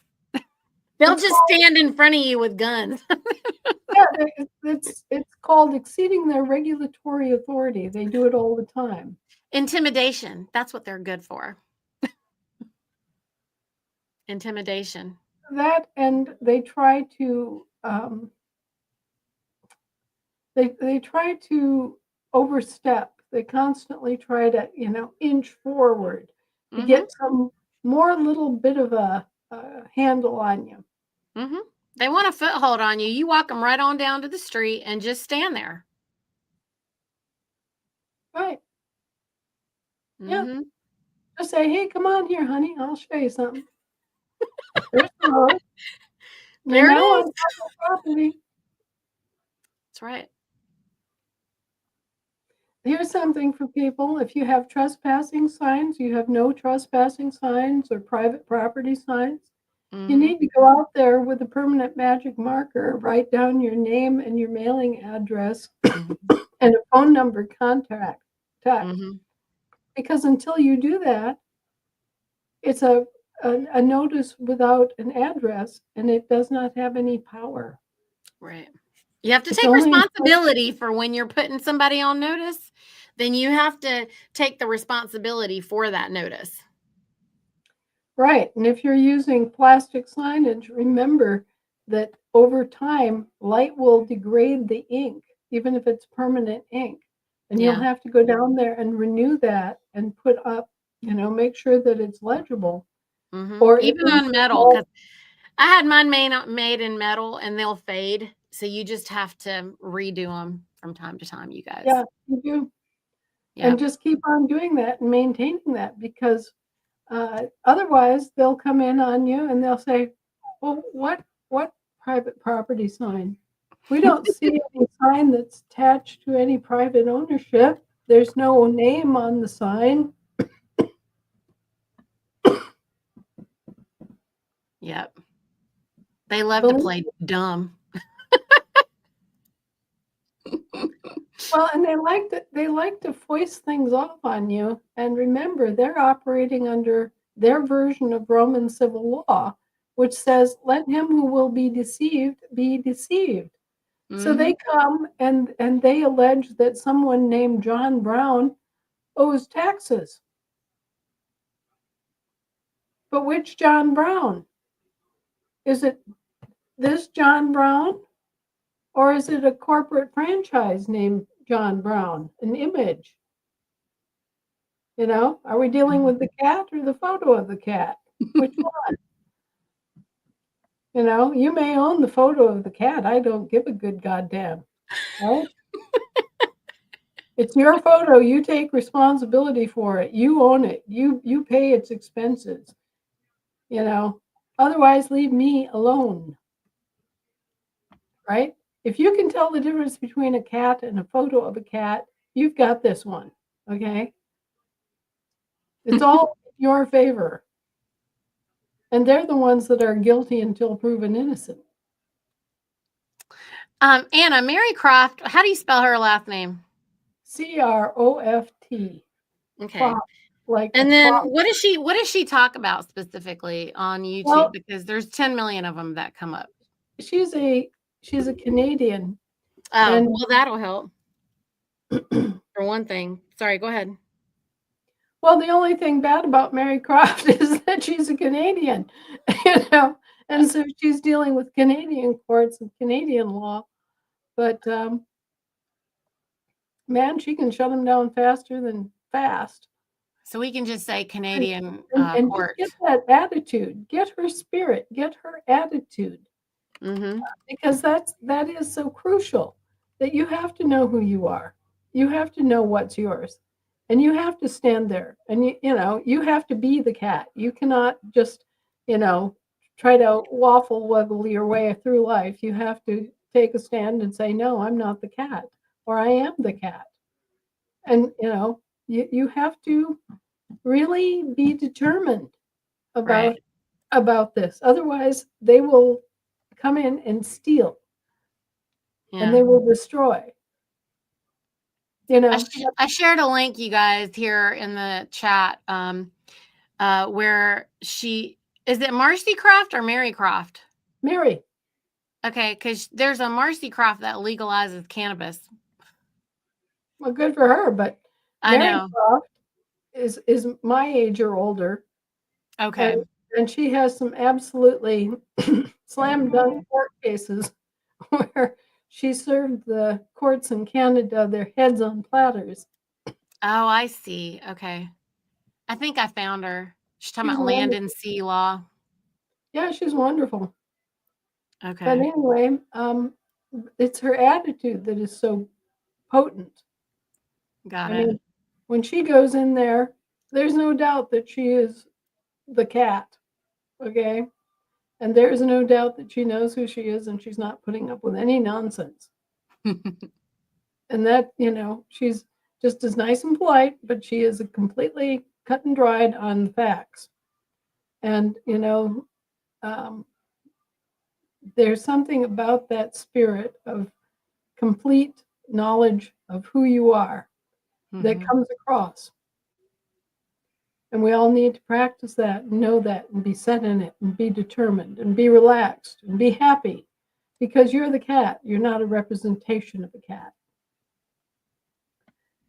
And so, that's just one of the things that people need to practice in advance.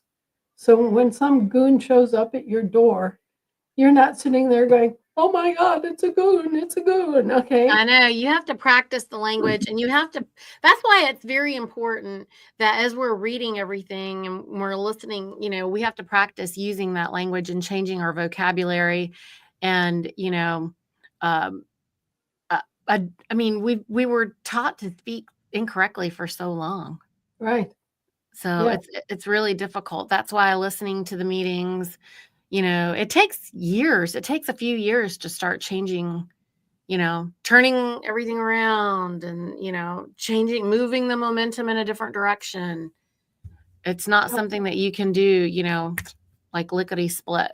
And No. everyone currently is so used to just doing something real quick. Well, this doesn't work Well, like look at all the people that are used to saying that they're tribal members. that. They're not part of a tribe, they're part of a people. Right. Okay. Right. But as soon as they say they're tribal members, then It know, becomes corporate. it Yeah. becomes municipal corporation franchise, Or female. citizen of the United States. Yeah. Just even male, female, we were talking about this just on Saturday, like, oh, you're a white male. Well, No, you're a then, white man. right. You're the cat. You're not the image of the cat. And you Mm-mm. see how this whole theme of images plays Mm-hmm. out through all of this. I Yeah. mean, there's a reason why the Jews call the Zionists idolaters. Mm. I know, and everyone has this the misunderstanding in these religious ways is that they think that you're, oh, well, they're worshiping like, pictures and idols, but they're not thinking about how much control people are, how mesmerized they are with this money thing. You try to talk to them about what we're doing here, and the only reason that they can't hear what we're saying about this is like, well, how do I make money? They're immediately like, well, how do we live? You're not living now. I You're know. I'm like, not living. You're literally substituted by mhm. a dead corporate franchise. I was talking to this lady this weekend, Anna, and she kept saying, "But I have to drive to be able to make money." And I said, "Well, you can drive and also still be a living woman." And then she's like, "But how am I going to, do that?" And I said, well, this lady was Hungarian, and now she's a Floridian, okay? And I said, "Well, did you know that you were Hungarian?" And she said, "Yeah." I go, "Well, then can you not imagine that now you're Floridian?" And she goes, "What?"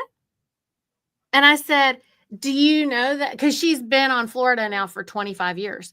I Right, said, "So if you were Hungarian, but now you're on Florida, then can you now comprehend that you're Floridian? Because you knew you were Hungarian, right?" And she said, "Yeah." She goes, "But I'm talking to you about how I have to drive to make money." I said, "No, I'm first trying to establish the fact that you are a Floridian. Do you get it?" And then finally she got it. I go, "That's a nationality. That has nothing to do with what you're doing for work." right. I said, "I keep trying to say that you're Floridian. You keep trying to say, but I'm, a Smithy." Okay, no, I'm asking you if you're a Floridian. And so finally she got it. And I was like, yes, nationality matters. Right. And we're only talking about nationality. We don't care what you're doing for money. Right. And sure, we get it. Like, you need to make it until we are able to claim our inheritance. There is this moment of duality that we're operating in, because you have to obviously function. But that doesn't mean that you cannot go ahead and correct who you are and know who you are and start learning who you're supposed to be and how you're supposed to operate. Well, all of their claims are invalid if your action isn't voluntary. If you are forced to do something under duress, there's no Right. contract. But you can't comprehend it anyway. Even like someone asked me, I was like, "We're not trying to talk you in or out of anything. If you don't want to do something, don't do it. We don't care. But if you're going to do something, then you need to know what it is and why. And if you know that you were Hungarian and now you're Floridian, is that a big stretch? Do you want to be Floridian or do you just want to be the driver on this piece of paper? I don't understand." She got Well, it by the time it was over with. She was like, okay. "Oh." Yeah, right. Well, if you've been an immigrant and you've come here as a foreign um, nationality, you've come here as a German or Hungarian or Frenchman or whatever, Mhm. then you have some sense of how important nationality is. Right. Right. Only people born on America weren't really getting it. That was what I was saying to them. I said, when I was 7, I knew I was Indian. I didn't really know I was a New Yorker, actually, Right. you know, but that's cool. Now I know, you know. Right. And it also then makes sense that um, people from Spain can't come here and tell a New Yorker what to do in New York, Right. right? Right. I And, mean, I and don't think other New Yorkers can tell New Yorkers what to do either. yeah, well, New York's kind of a special case. Um, you know, I think back to the musical 1776, Mhm. where the delegation from New York was constantly having to abstain from taking any action because they Right. were not getting any instruction Yes. from their People. state people. And Yeah. finally, they say the John Hancock gets very frustrated and he says, Mr. So and so, what is going on with New York? What's Right. you know? And the guy from New York and says, well, have you ever been to New York? Everybody talks really loud and fast, and nobody agrees with anything. Exactly. Nothing has Exactly. changed. No, Yeah. I'm kidding. It's kind of true. And so he was like, you got to just make a decision, you know? Right. You have to make a decision. And Yeah. so the delegate from New York mans up and says, I'll sign your paper. Right. Right. He's like, yeah, at some moment, he has to, they chose me to be here. So I guess I'll sign it. He finally felt like, well, they sent me. Right. Exactly. So, all this stuff is very interesting in terms of the history because the history does reflect what we're going through right now again.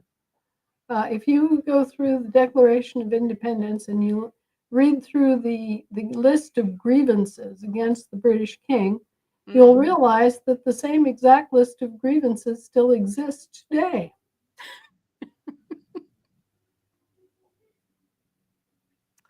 Yep, pretty much. But we We're already doing spent 8 years and have peace treaties in place. So what behooves the British king to do is to get his rump back across the ocean doing what he's supposed to do. hmm So, I mean, but if he's not a British king anymore, now what? Well, he's a British king. Is he? He's an imperial majesty operating in air jurisdiction, but he's still an imperial majesty. So he still has the obligations, whether he's operating in air or sea. Mm-hmm. And so he needs to get straight with God and straight with us. Don't they just keep kind of throwing the money bag between air and water, Anna? Isn't that what pretty much is happening at this point? well,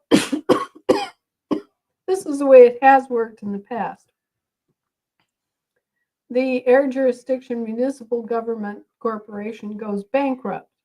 Okay. The British territorial corporation is standing there with its arms wide open as the receiver of the bankruptcy of the municipal government.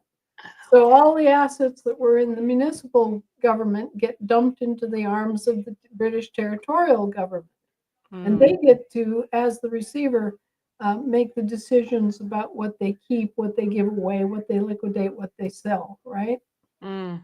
And we, the ones who actually own all this stuff, who are the actual owners, are left out in third field over here, somewhere over in the backwater.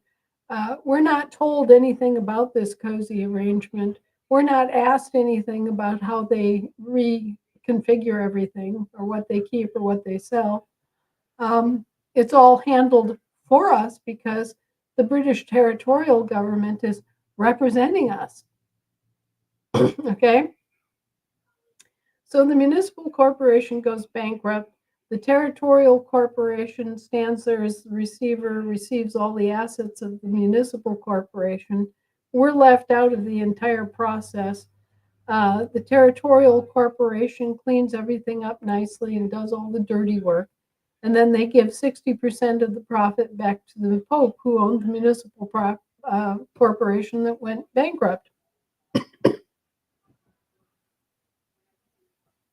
And it's been that way since King Henry VIII. Wow. And we have proof. We have the patents, we have the banking records. But now you just went into world court and they're just like, this is something new. Well,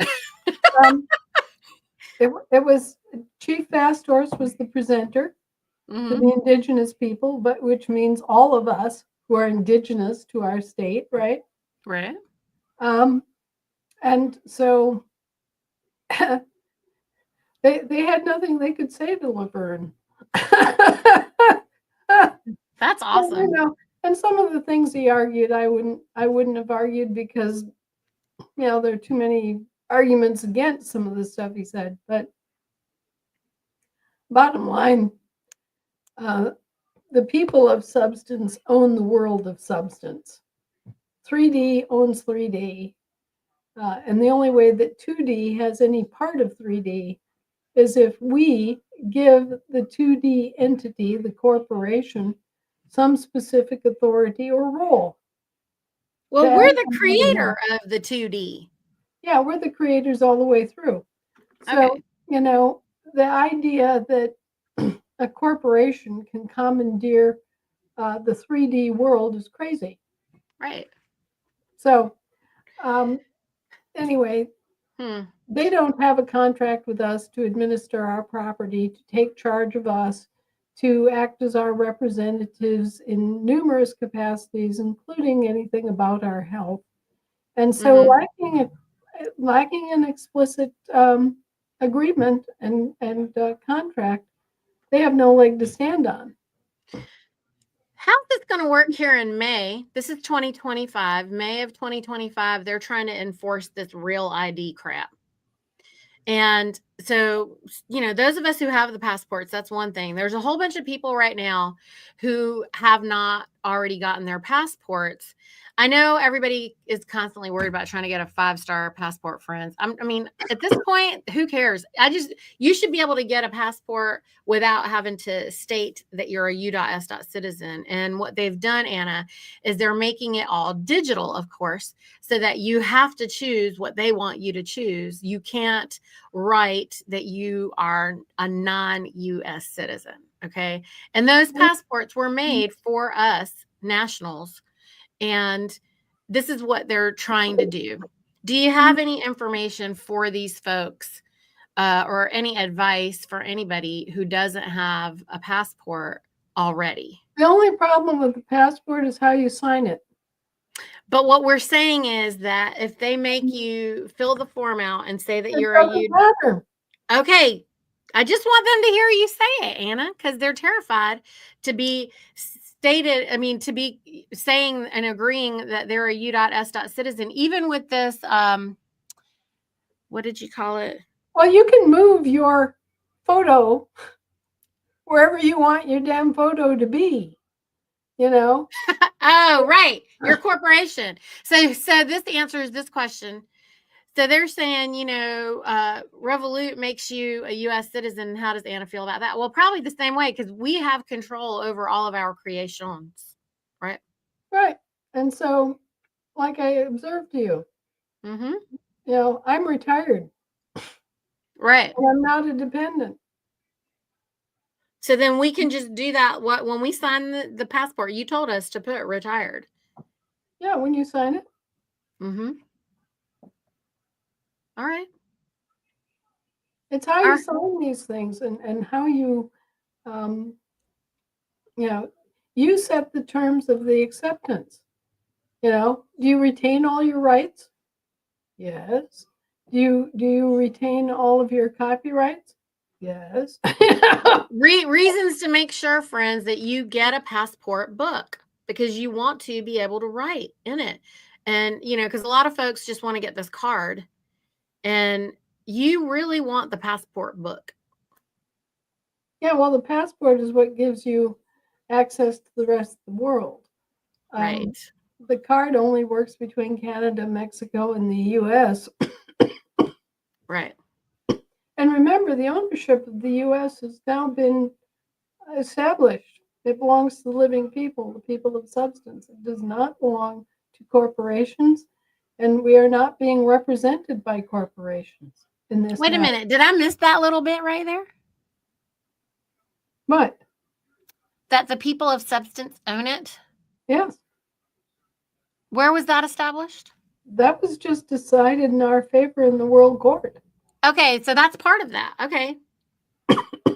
Yeah, we are the owners. Well, you heard it here, friends. We own the U.S. whatever, so that means that it doesn't matter about all of their crazy stuff that they're saying. Well, all the crazy stuff that they're saying is just what they're able to do, okay? They can serve U.S. capital C citizens.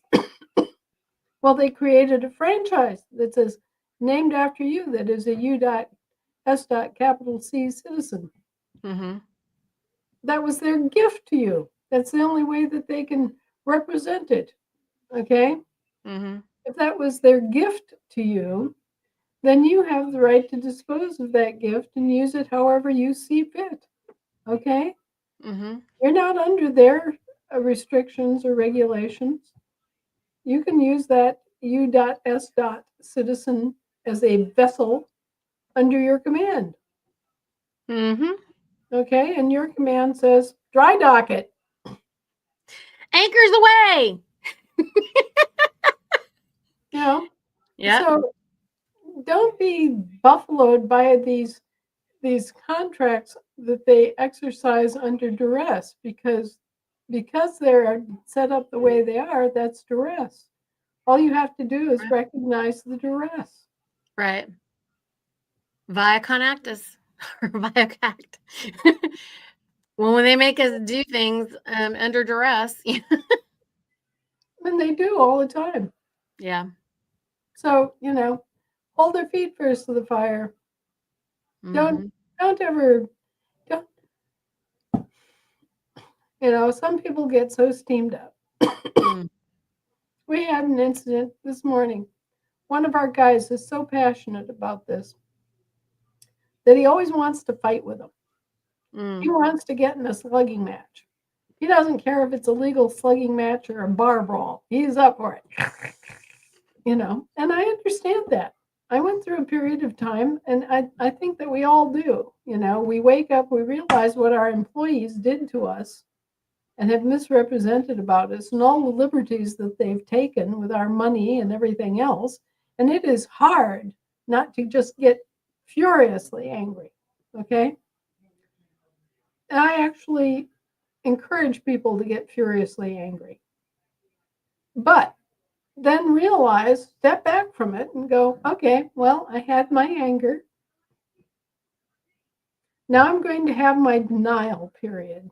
And in the denial period, I'm going to retrace my steps and I'm going to think, oh, this can't possibly be right. Oh, I don't want to face this. This is too complex. Um, there are too many things here for me to understand. I don't want this to be true. Okay, so you're going to go through your anger. You're going to go through your denial. Just be set up and ready for it. This is a process. It is exactly like the grieving process.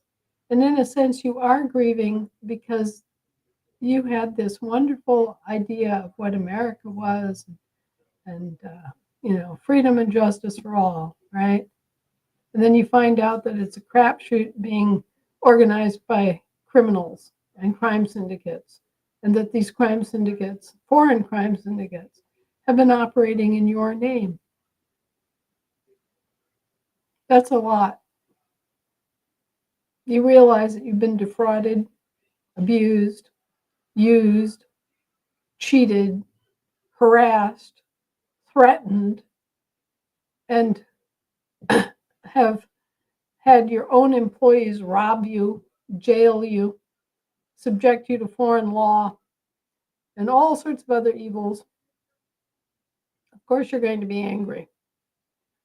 And then you're going to go through a period, just like the grieving process, where you deny it or try to. And you try desperately to find anything that's going to say that I'm full of you know what. Okay, so you're going to go through this denial period. And then when you get beyond the denial period, realize what's going to happen. You're going to come to acceptance. You're going to go, oh, yeah, well, this did happen. My sons and daughters were engaged as mercenaries without their knowledge or consent. They were sent to foreign lands to participate in despicable wars for profit that did not benefit them or our country. Yes, all this stuff happened. You're going to accept it. You're going to realize that you've been voting in private corporate elections, not public elections. You're going to realize that politics and political parties are the conventions of corporations, not true governments. Okay?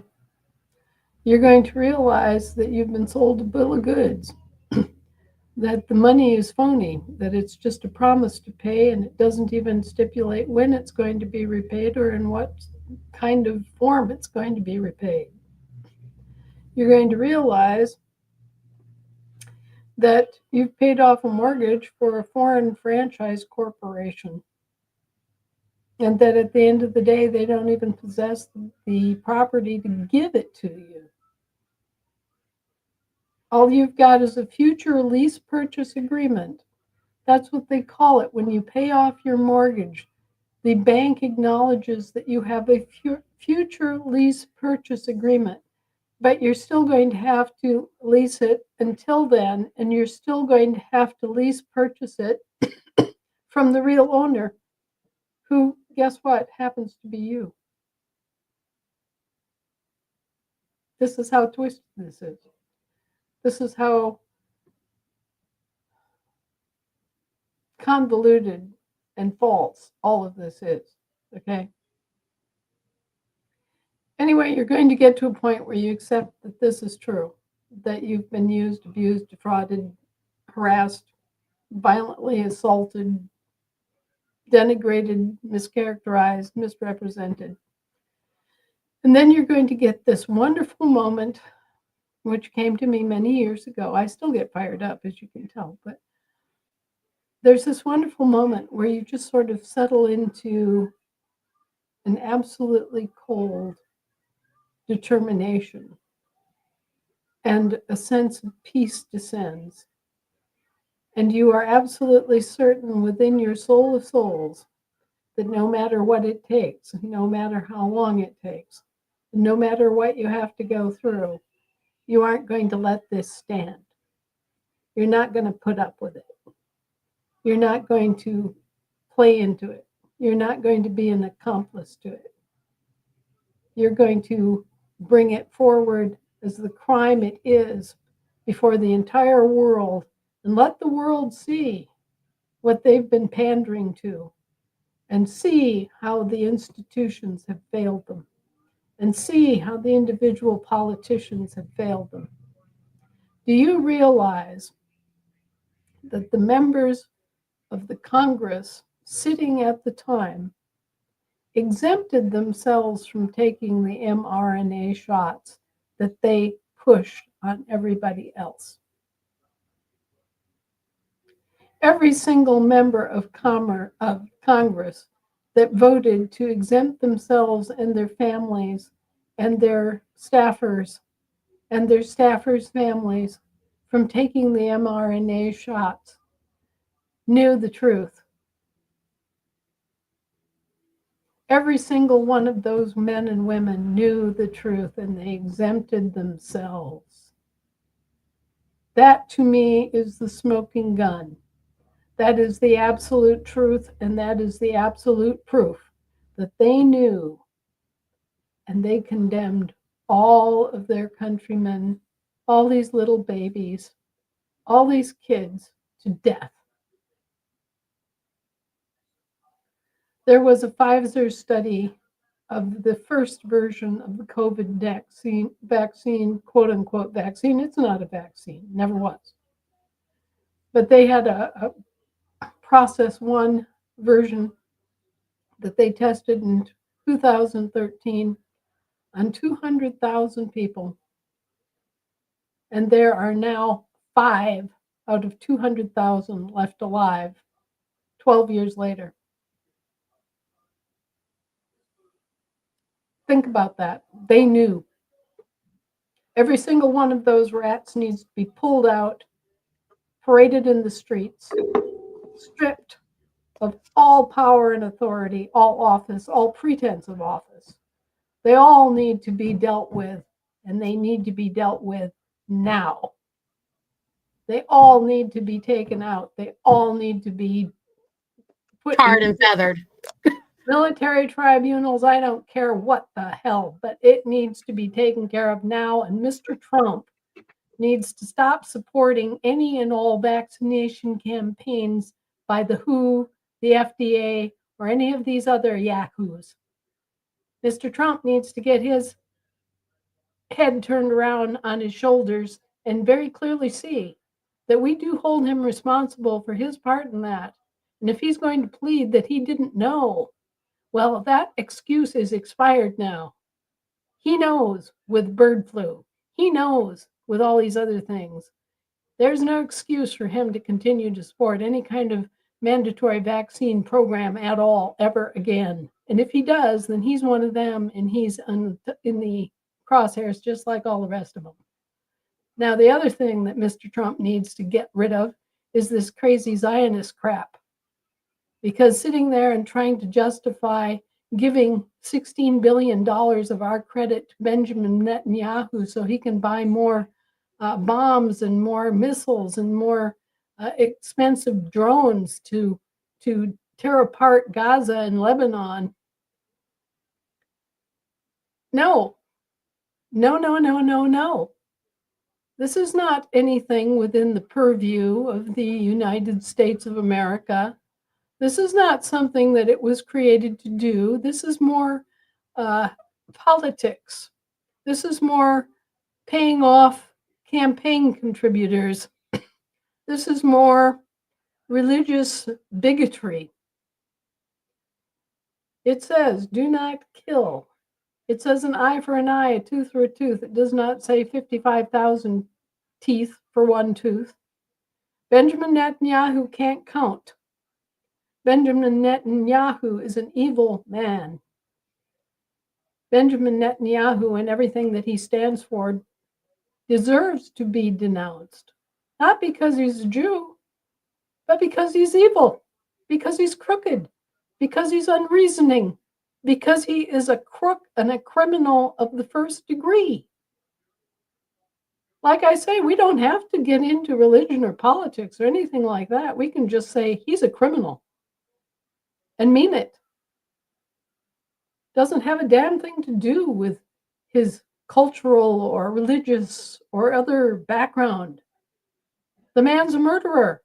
He's an unreasoning, illogical, completely overwrought and out of control murderer. He's worse than Joseph Stalin. He has no excuse.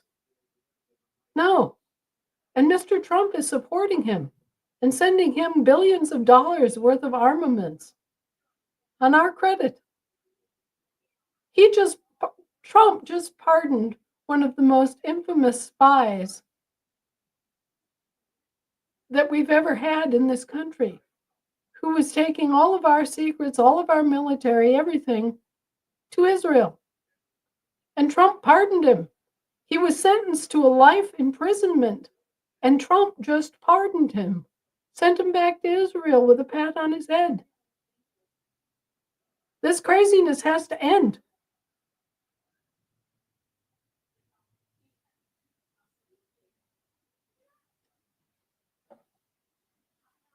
We rebuke evil, Anna. Well, you just heard it rebuked right here, right now. And I'm very proud of Donald Trump and that he's doing a good job with so many other things. Okay? But I see no evidence that he knows for sure what he's doing. If he knew for sure what he was doing, he wouldn't have shown up at the World Court and tried to argue that he was representing us. And he certainly wouldn't have tried a claim on abandonment. The compartmentalization that they, force him to operate out of, is not going to be good for him. No, it's not. Especially if he's going to act like he can't know better than that. Well, yeah, I mean, here's this lame excuse. Oh, yeah, I went along and I supported and funded and created Operation Warp Speed. I did all this and I pumped millions of arms full of crap that's going to kill people. And I should just be excused because I was poorly informed by my advisors. Well, he's being poorly informed by his advisors on a regular basis about all sorts of things. Time for him to wise up as an individual and start checking his advisors. Why in the hell are all the people on our National Security Council from other countries? And why should they care about our national security or know a goddamn thing about it? Exactly. Mr. Trump? Or every other American that's watching television acting like this is fine. It's crazier than bed bugs. It really is. Mm-hmm.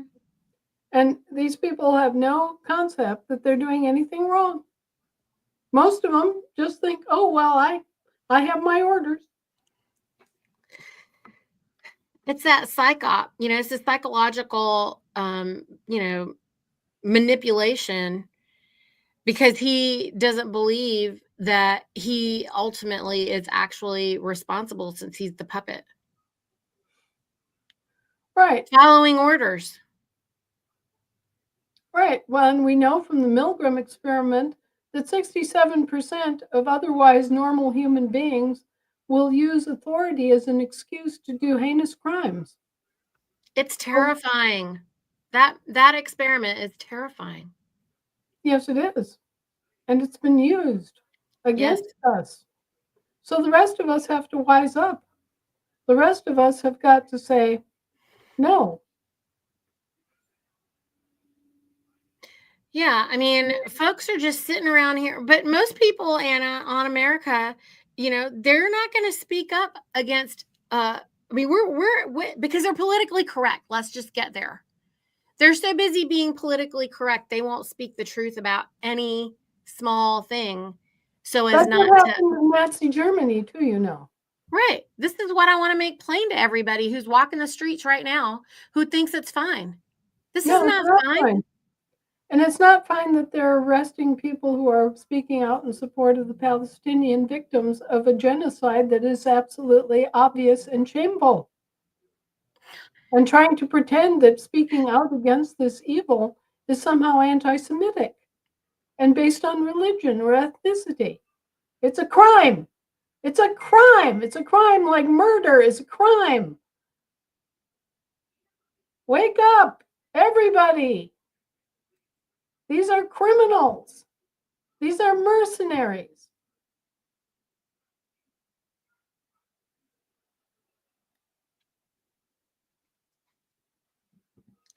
And talking to the former military, their eyes roll in the back of their head, but they're able to start seeing something.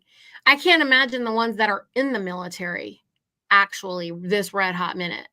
Like, I can't imagine that they can see. Their blinders are definitely like firmly on. Well, they all need to remember, number one, they weren't told that they were being hired as mercenaries, so the contract that they have is invalid. That means that the employer doesn't have to pay them either. They don't have a contract. They're working on speculation. Mm-hmm. Okay?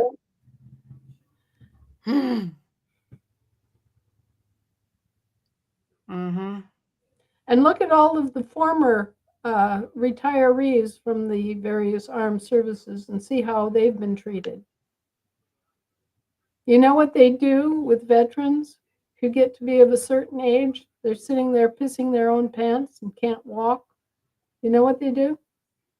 They find other veterans who are unemployed and they send them in there to hold their hand until they croak. And that's it. That's all you got to look forward to, guys. And they won't even pay for much of that. No. So you've been screwed, glued, tattooed, defrauded, denigrated, subjected to peonage, and dragged through the mud, and then you've been presumed to volunteer to stay in that condition. And what you need to do is say, no, I don't volunteer to stay in that condition. I am not a federal citizen anymore, and I don't choose to adopt any federal citizenship status whatsoever, ever again. You need to stuff it up their noses. You need to make sure that these politicians have got their marching orders. You're the one who's supposed to be giving the orders, not them. You're not dependent on representation. You can present yourselves. So get busy doing it. Don't be licking the feet of your employees, for God's sake. Don't you have the sense of a guinea hen, of a dung beetle? Do you go out and lick the feet of your employees every day in all contexts? You pay them to work for you, and then you don't give them any direction and let them do whatever they want and spend your money and put your assets at risk at their discretion. You just sit here and you put up with this? Really?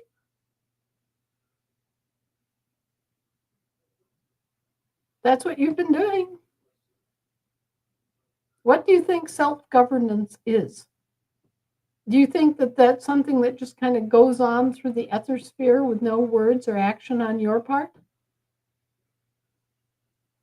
You have to take action. You have to put metal on the to what you're doing. There's this wonderful scene in The Outlaw Josie Wales where Clint Eastwood and the native leader, I think his name was Ten Bears, are talking.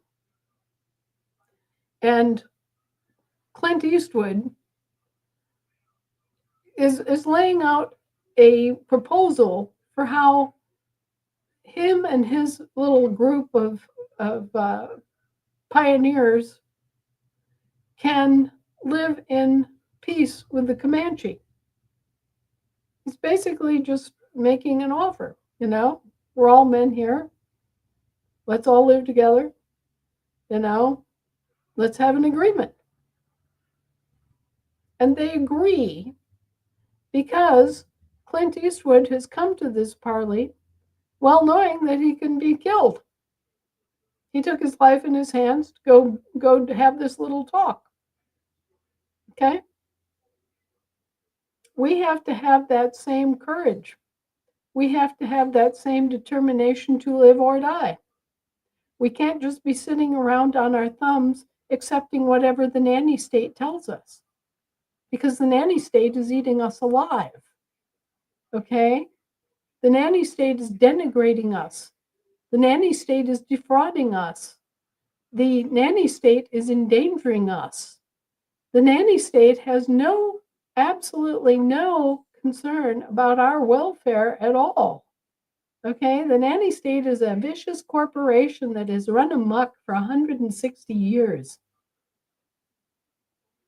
Okay, the only reason that they give you all these benefits is so that they can charge you for them. And let me say, overcharge you for them. Do you know how much they charge a day for every kid in quote unquote protective custody? $6,000 a day for every kid in Child Protective Services clutches. And if they can find any excuse to determine that that child is special needs, they're half a grade behind in reading or writing or arithmetic, they are showing symptoms of anger, they are attention deficit. You find any kind of excuse to designate that child as a special needs child, and all of a sudden, wampo, bango, they're charging you $9,000 a day to be in CPS custody. It's a better gig than the prison system, which is already outrageous enough in itself. And it has layers, it has levels. If you have to be in solitary confinement, which should mean that you have less interaction and can cause less problems, they charge $20,000 a day for this service. Wake up! Wake up! There are financial motivations that these corporations are operating upon. And all that fat is going straight into their pockets to promote more crime. What did we see this week? A senior British MP has finally been arrested as a pedophile, a violent pedophile, accused with good, solid evidence of raping and assaulting and kidnapping British kids while working as a CPS officer. There are all sorts of motivations, all sorts. And we've been so dumb, we've been so gullible, so dead asleep at the wheel, so far from self-governance, that this has all happened to us and our kids, to our world. The Monroe Stinking Doctrine was just a legalization for them to go out and spend our money on wars for profit all over the world. And boy, have they done it, man. There's been over 200 of these quote unquote conflicts. And every time there's one of these conflicts, people die. People on both sides die. Families are torn apart. Children are left without their parent. The whole fucking goddamn scenario is enough to make you sick once you see it. So see it, for God's sake. All of you, wake up. The Ukraine is just another bigger blowout of the same thing. The criminals had set Ukraine up to be their new capital of crime. They'd put Zelensky, a nobody, second-rate comedian from Florida, in charge of the government of the Ukraine after they sent a team of BlackRock mercenaries in and killed the elected government. This happened in 2014. They murdered the entire elected government of Ukraine, and then they sent Zelensky in there as their puppet. And we're still dealing with this? Hello. These are criminals. They're mercenaries. They're criminal corporations. And their nexus is the UN Corporation, which, as I told you, was set up first in 1943 in Vichy, France, under the French Nazis. Not German Nazis, French Nazis. There were Nazis of every nationality you can think of. There were French Nazis. There were Swiss Nazis. There were Spanish Nazis. There were Luxembourger Nazis. There were Belgian Nazis. There were British Nazis. Wake up. Those people didn't go away. They didn't stop.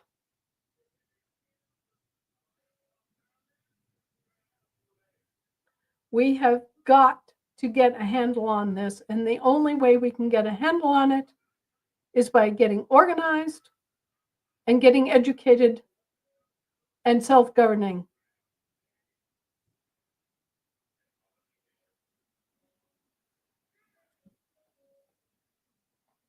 That requires all of us to take responsibility too, Anna.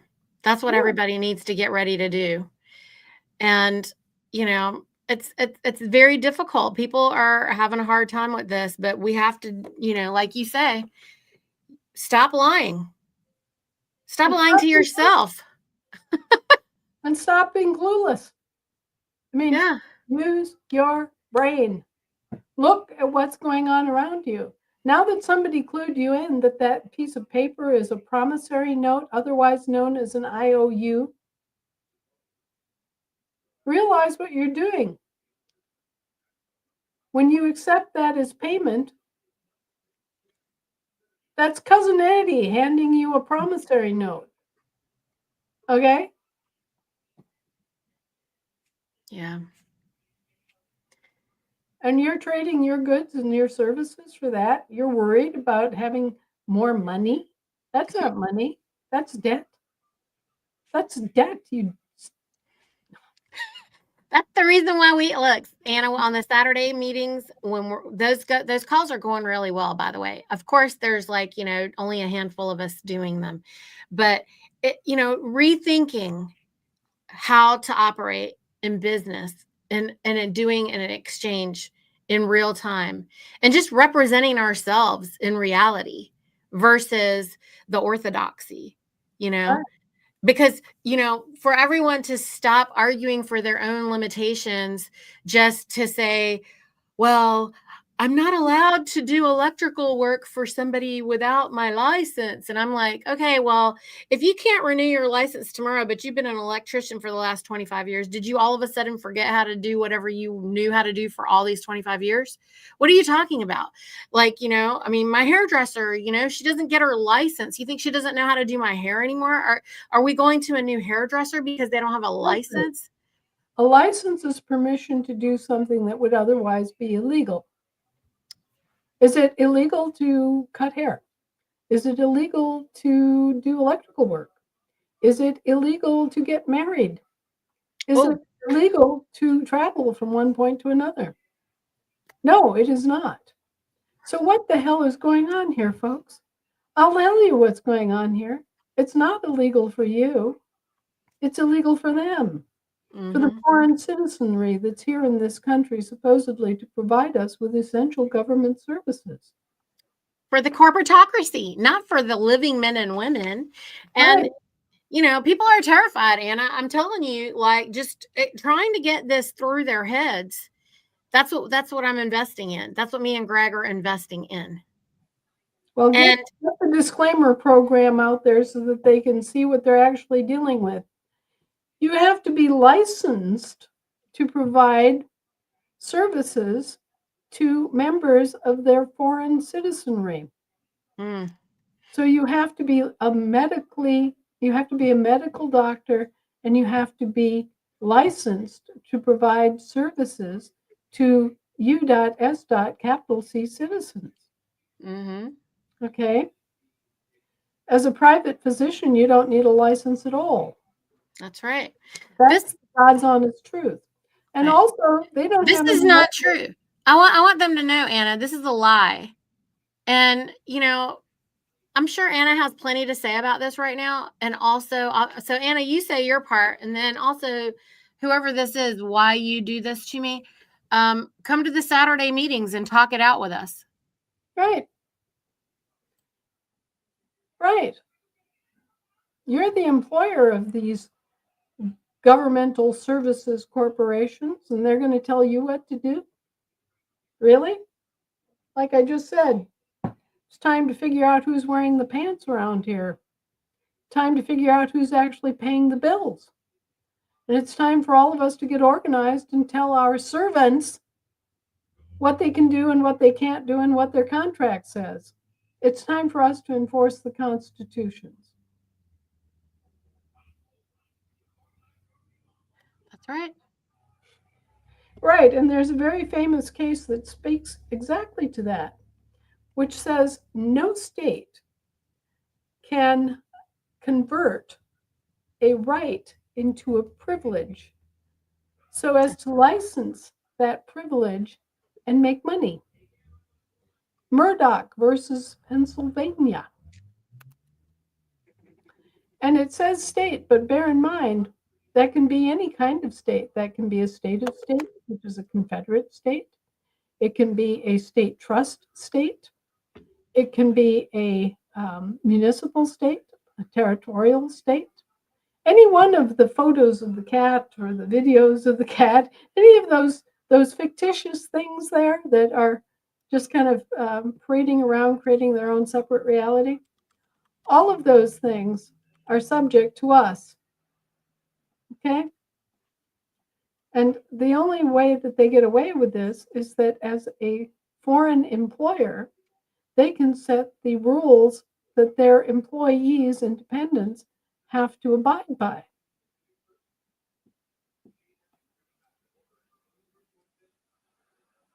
Yep. Law is an occupation of common right. Medicine is an occupation of common right. Cosmetology is an occupation of common right. Nursing is a occupation of common right. Electrical service workers, that's an occupation of common right. These are all occupations of common right that they have arbitrarily and unlawfully converted into privileges subject to licensure. And it's only that way for government employees. So if you're not a government employee, tell them to stick a finger up their ass. Really, truly. And get your union bosses by the ears and say, what the? You know, you're supposed to be here for the union guys, for the union members. You're supposed to be protecting our interests, and you're subjecting us to licensure? Get off your dead asses and do something for the people that are actually the members of the union for a change. You're just playing in the hands and the pockets of management here, fellas.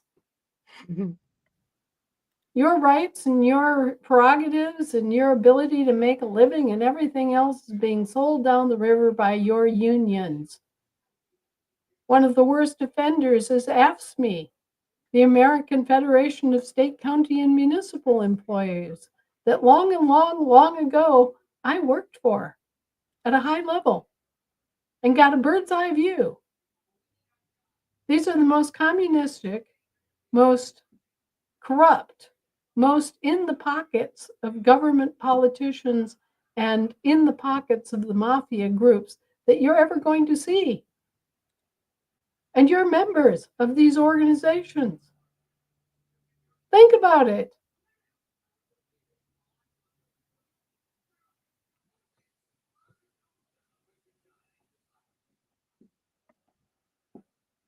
Murdoch, Murdoch versus Pennsylvania.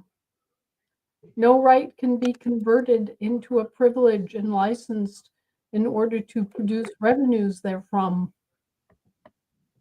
I'll get the link and post it in here.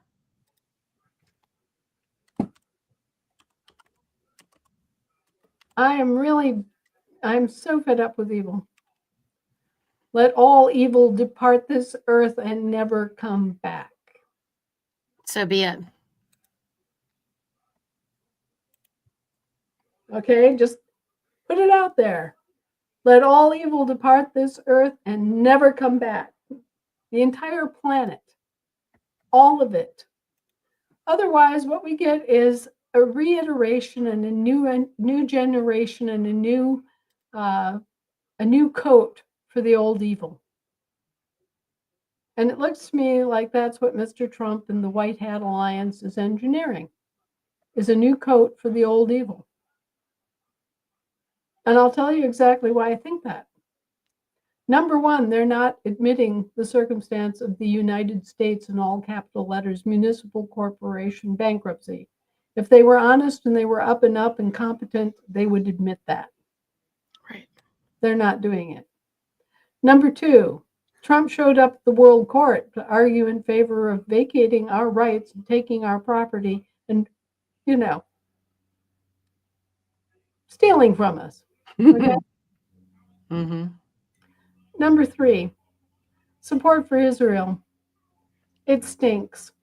It stinks to high heaven. And it won't go unnoticed. Okay? It is what it is. Has nothing to do with Jews, has nothing to do with Semitism. These people aren't Semites. Benjamin Netanyahu's real name is something like Kriskov. He's as Russian as can be. Hell, he even looks like Vladimir Putin. Think about it. Think. Observe. Use your eyes. Use your ears. Look at what's happening. Not through a filter of, oh, Republican or, oh, Democrat. Look at what's actually in front of your face.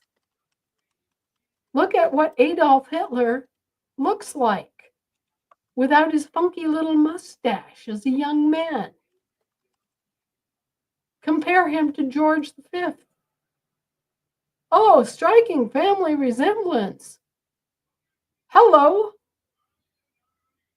Emily Windsor Craig has been telling you all for years that they were a bunch of Nazis.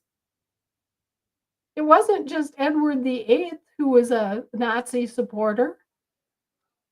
There are lots of photographs of the young Elizabeth II doing the Nazi salute and calling Hitler Uncle Adolf. Hello, hello, hello, hello, hello, wake up, wake up. You've been victims of a very determined, very evil, and very corrupt bunch of players, con men. And they've taken over your government and pretended to be your government, when actually they're just nothing but mercenaries.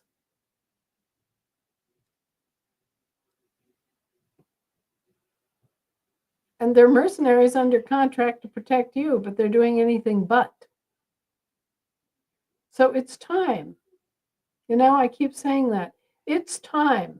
It's time for all evil to depart this earth and never come back. It's time for the fallen angels to go their way. It's time for all of the parasitical, demonic, crazy, self-interested foreign entities to go away. It's time for this to all be blasted out like it never existed. It's time for all of these institutions that have failed us to go to the dustbin of history. It's time for us to wake up. I have been saying wake up for 30 years. I'm saying it again today. Now, everybody, wake up. Look at what's in front of your faces. See what's really there. You have eyes. You have ears. Why do you think Jesus is constantly saying, those who have eyes, let them see. Those who have ears, let them hear. I'm saying the same thing. I'm pointing out the same problem. What existed as the Roman Empire and all of its evils back then still exists now. All of the idolatry. What have you got in your paper, in your wallet? You've got graven images in your wallet. Hello.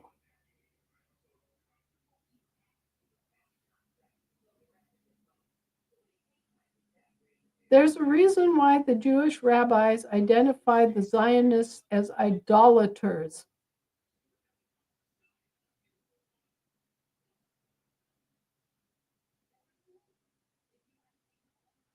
All of this is about worship of things and denigration of the creation.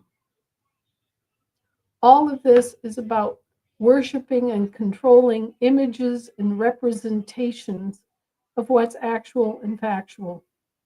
100% of it. And you have been misrepresented and denigrated until you are at almost the same level as cattle in a stockyard. The people who think they own you are ready to have you ear tagged.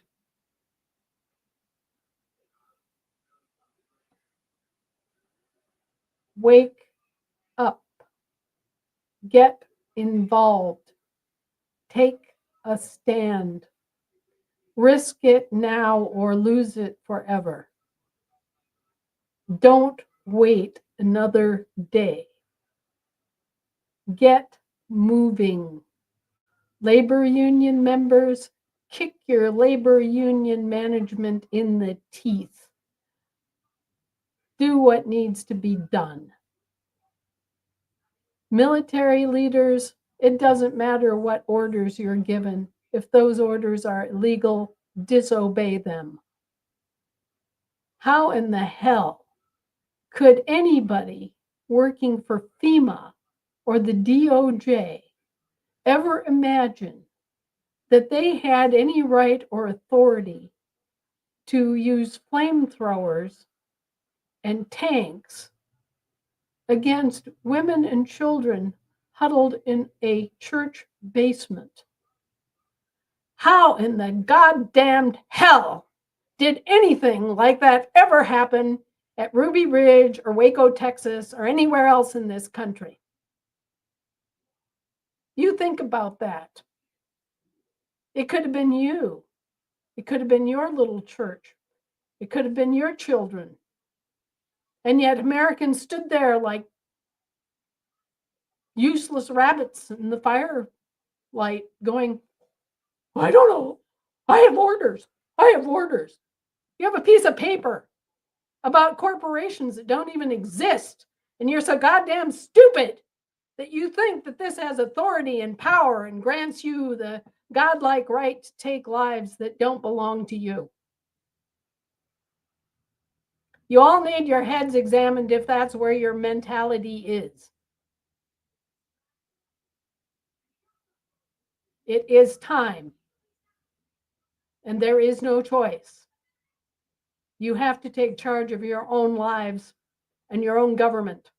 You cannot leave it to foreign corporations. You cannot leave it to people like Donald Trump. You cannot leave it to people like Joe Biden. You have to get up in your own realm, in your own 3D self.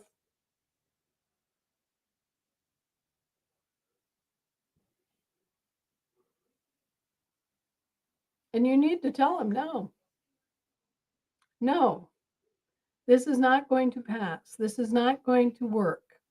We are your employers, and we're telling you what to do from now on. You have a contract. Here it is. Obey it or get gone. That is what they need to hear. And there's nobody here to tell them but us. They are here under the provisions of the Residence Act. They are here as residents, which if you look it up in the dictionary, you'll find out is a temporary sojourner. Someone who is living in this country on a temporary basis. Foreigners, here to provide us with essential government services, as stipulated by Article 4 of the Constitution of the United States of America, which is the British territorial subcontractor. And that, my friends, is what Mr. Trump is president of.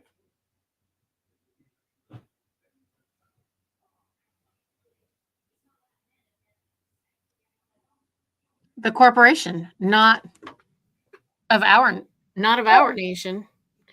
It's actually a whole nest. It's a whole conglomerate of different corporations operating under different names, like E Pluribus Unum Incorporated. I mean, they've got more corporations that sound vaguely corporate government. You know, they sound like they have something to do with the government, just like the goddamn Federal Reserve that never had anything to do with the government. But, you know, because it was called federal, everybody thought that it had to have something to do with the government. Well, they've got a contract with the government to provide them with IOUs.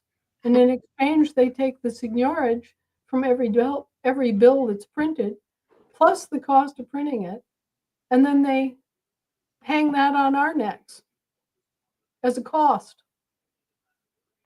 And they charge interest. Everybody's wondering about this one world government. It is a one world government already, right? It's a corporation that has grown and has put out many, many links, just like a spider's web. It's it's held together by what are called interlocking trust directorates. And basically what that means is that the board of directors of one big corporation places a member of their board on the board of another big corporation, and then they all work back and forth together so that none of the other member corporations can do anything without all the members knowing.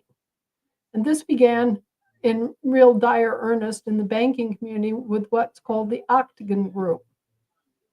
There's 8 big private banks, and they did this interlocking trust directorate thing so that they all knew what the others were doing. And they all took a segment of the financial world and appointed it to that bank so that they all specialized. Deutsche Bank is the specialization of derivative assets. Okay. Bank of America is the member for the mortgage assets. Okay. All of these different banks sitting around the table have got members on all these other groups and these other banks. And so they all know all the business of all the other banks. And they're all in there politicking one way or another to get something out of it that they need or they want. And they are just operating this whole illegal, interconnected trust directorate. Okay, that's just one example. There are nodes of these things all over the frickin' place that control entire industries. And it's like a group of old men getting together and, in their own self-interest, like, they're like a ball of snakes or a nest of spiders. They're just sitting there, trying to manipulate everything for their own benefit and trying to monopolize entire sectors of the economy. And they are successful at this because they have gotten in and they have converted the police forces from being public to being privately owned. Okay? So who's going to arrest them? Certainly not the men that they're employing to protect them using our funds. You just got a taste of it with US aid. Okay, here's the irresponsible, funky dunk Congress, the people that are either so stupid or so crooked that they don't deserve to live. Okay, just apportioning billions and billions and billions of dollars and then waving bye-bye and not even bothering to look where the money goes, having no fiscal responsibility over how the money is spent or where it ends up. I've known for 30 years that only 2% of foreign aid ever gets to where it was supposed to go. 2%. 98% of all foreign aid goes astray. And I have known that, preached that, shared that information for over 30 years. And now finally, it's in your face. Oh, here's USAID.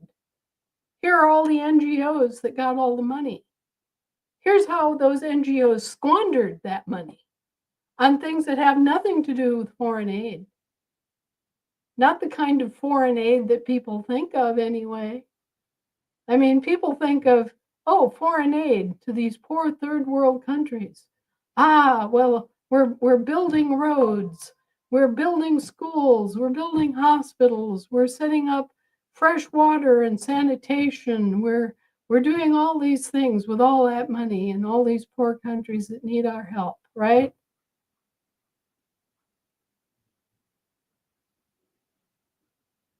Ever since World War II, foreign aid has been nothing but a pork barrel. 98% of it has been siphoned, embezzled, stolen, money laundered, you name it. It has done anything and everything but produce those kinds of, positive results in any third world country. Okay? Just didn't happen. Billions was squandered and a lot got back into the pockets of DC politicians. Okay? A lot got back into the pockets of certain generals and admirals.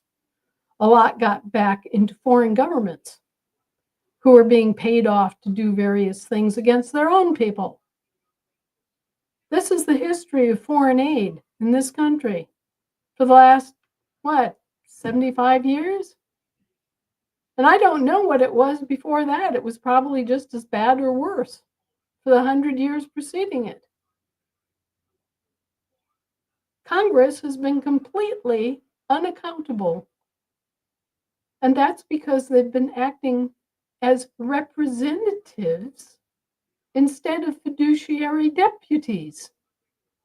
Okay? They're supposed to be fiduciary deputies. They're supposed to be responsible to the people of their state and their state legislatures, who are supposed to be riding herd on them and telling them what to do and how far to jump. But you will notice that no, that's not the structure that you see. What you see is an inverted structure in which the federal offices, the senators, and the congressmen are acting like pigs at a trough. And their entire focus is to grab more money and funnel it back to their constituencies, at least enough money so that they can justify their job. And that's what they think their job is. These people have no concept of what their job is supposed to be. Zero. They don't realize that they're supposed to be fiduciary deputies. They think that they're supposed to be representatives. Okay? And what is a representative?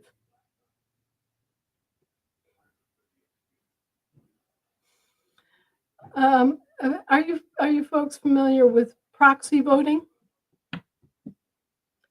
Okay, this is where you give your vote to someone else, and then they go to the meeting and they vote for you. This is what these representatives are. And they get to vote however they want using your vote.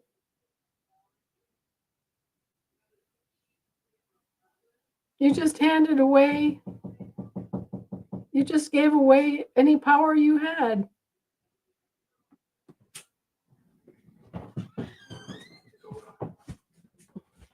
Well, I thought someone was knocking on the door because I heard that, right? It's your friend. He's like, come on, Mama. What you doing? Tail. That was what that was. It was a tail wagging. It wasn't the door knock. It wasn't a knocking. Yeah.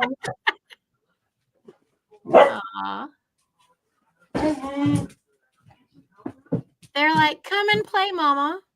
Yep. Well, here's the accidental corgi. And the hugger. Yeah. Anyway. Well, this masterclass has been phenomenal, Anna. Thank you. Thank you for this incredible masterclass this evening. I mean, it was amazing. Amazing. Everybody's really enjoying it. You've hit, I don't know.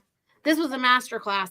Anybody who missed any part of this, just rewind and start at the beginning. Listen to it like the next 10 times. Well, kids, I do need to get busy and get on with my day. It's getting late here and I still have work to do. We appreciate you so much. Thank you so much for blessing us with this evening. And, I just get wound up once in a while. Hey. Like an old top, Anyway. And then we're the beneficiaries of it. We just get to learn more. So thank you so much. Did you see I found your Revolut? So everybody can see that. Thank you. Hey, yeah, especially if we're trying to help support our researchers around the world. It's very important. We do need help. Yes. So we need that. And so can you hear what's going on in the background? All the dogs keep their bones in my office under my desk. Oh. My desk is the den. Right? I see. And so now they've all come in, they've all found their bones, and they're all sitting here around me chewing. It's like Grendel's lair or something. Wow. Anyway, guys. Thank you. I gotta go. All right. We will see everybody next Tuesday. Rant, rage, and go.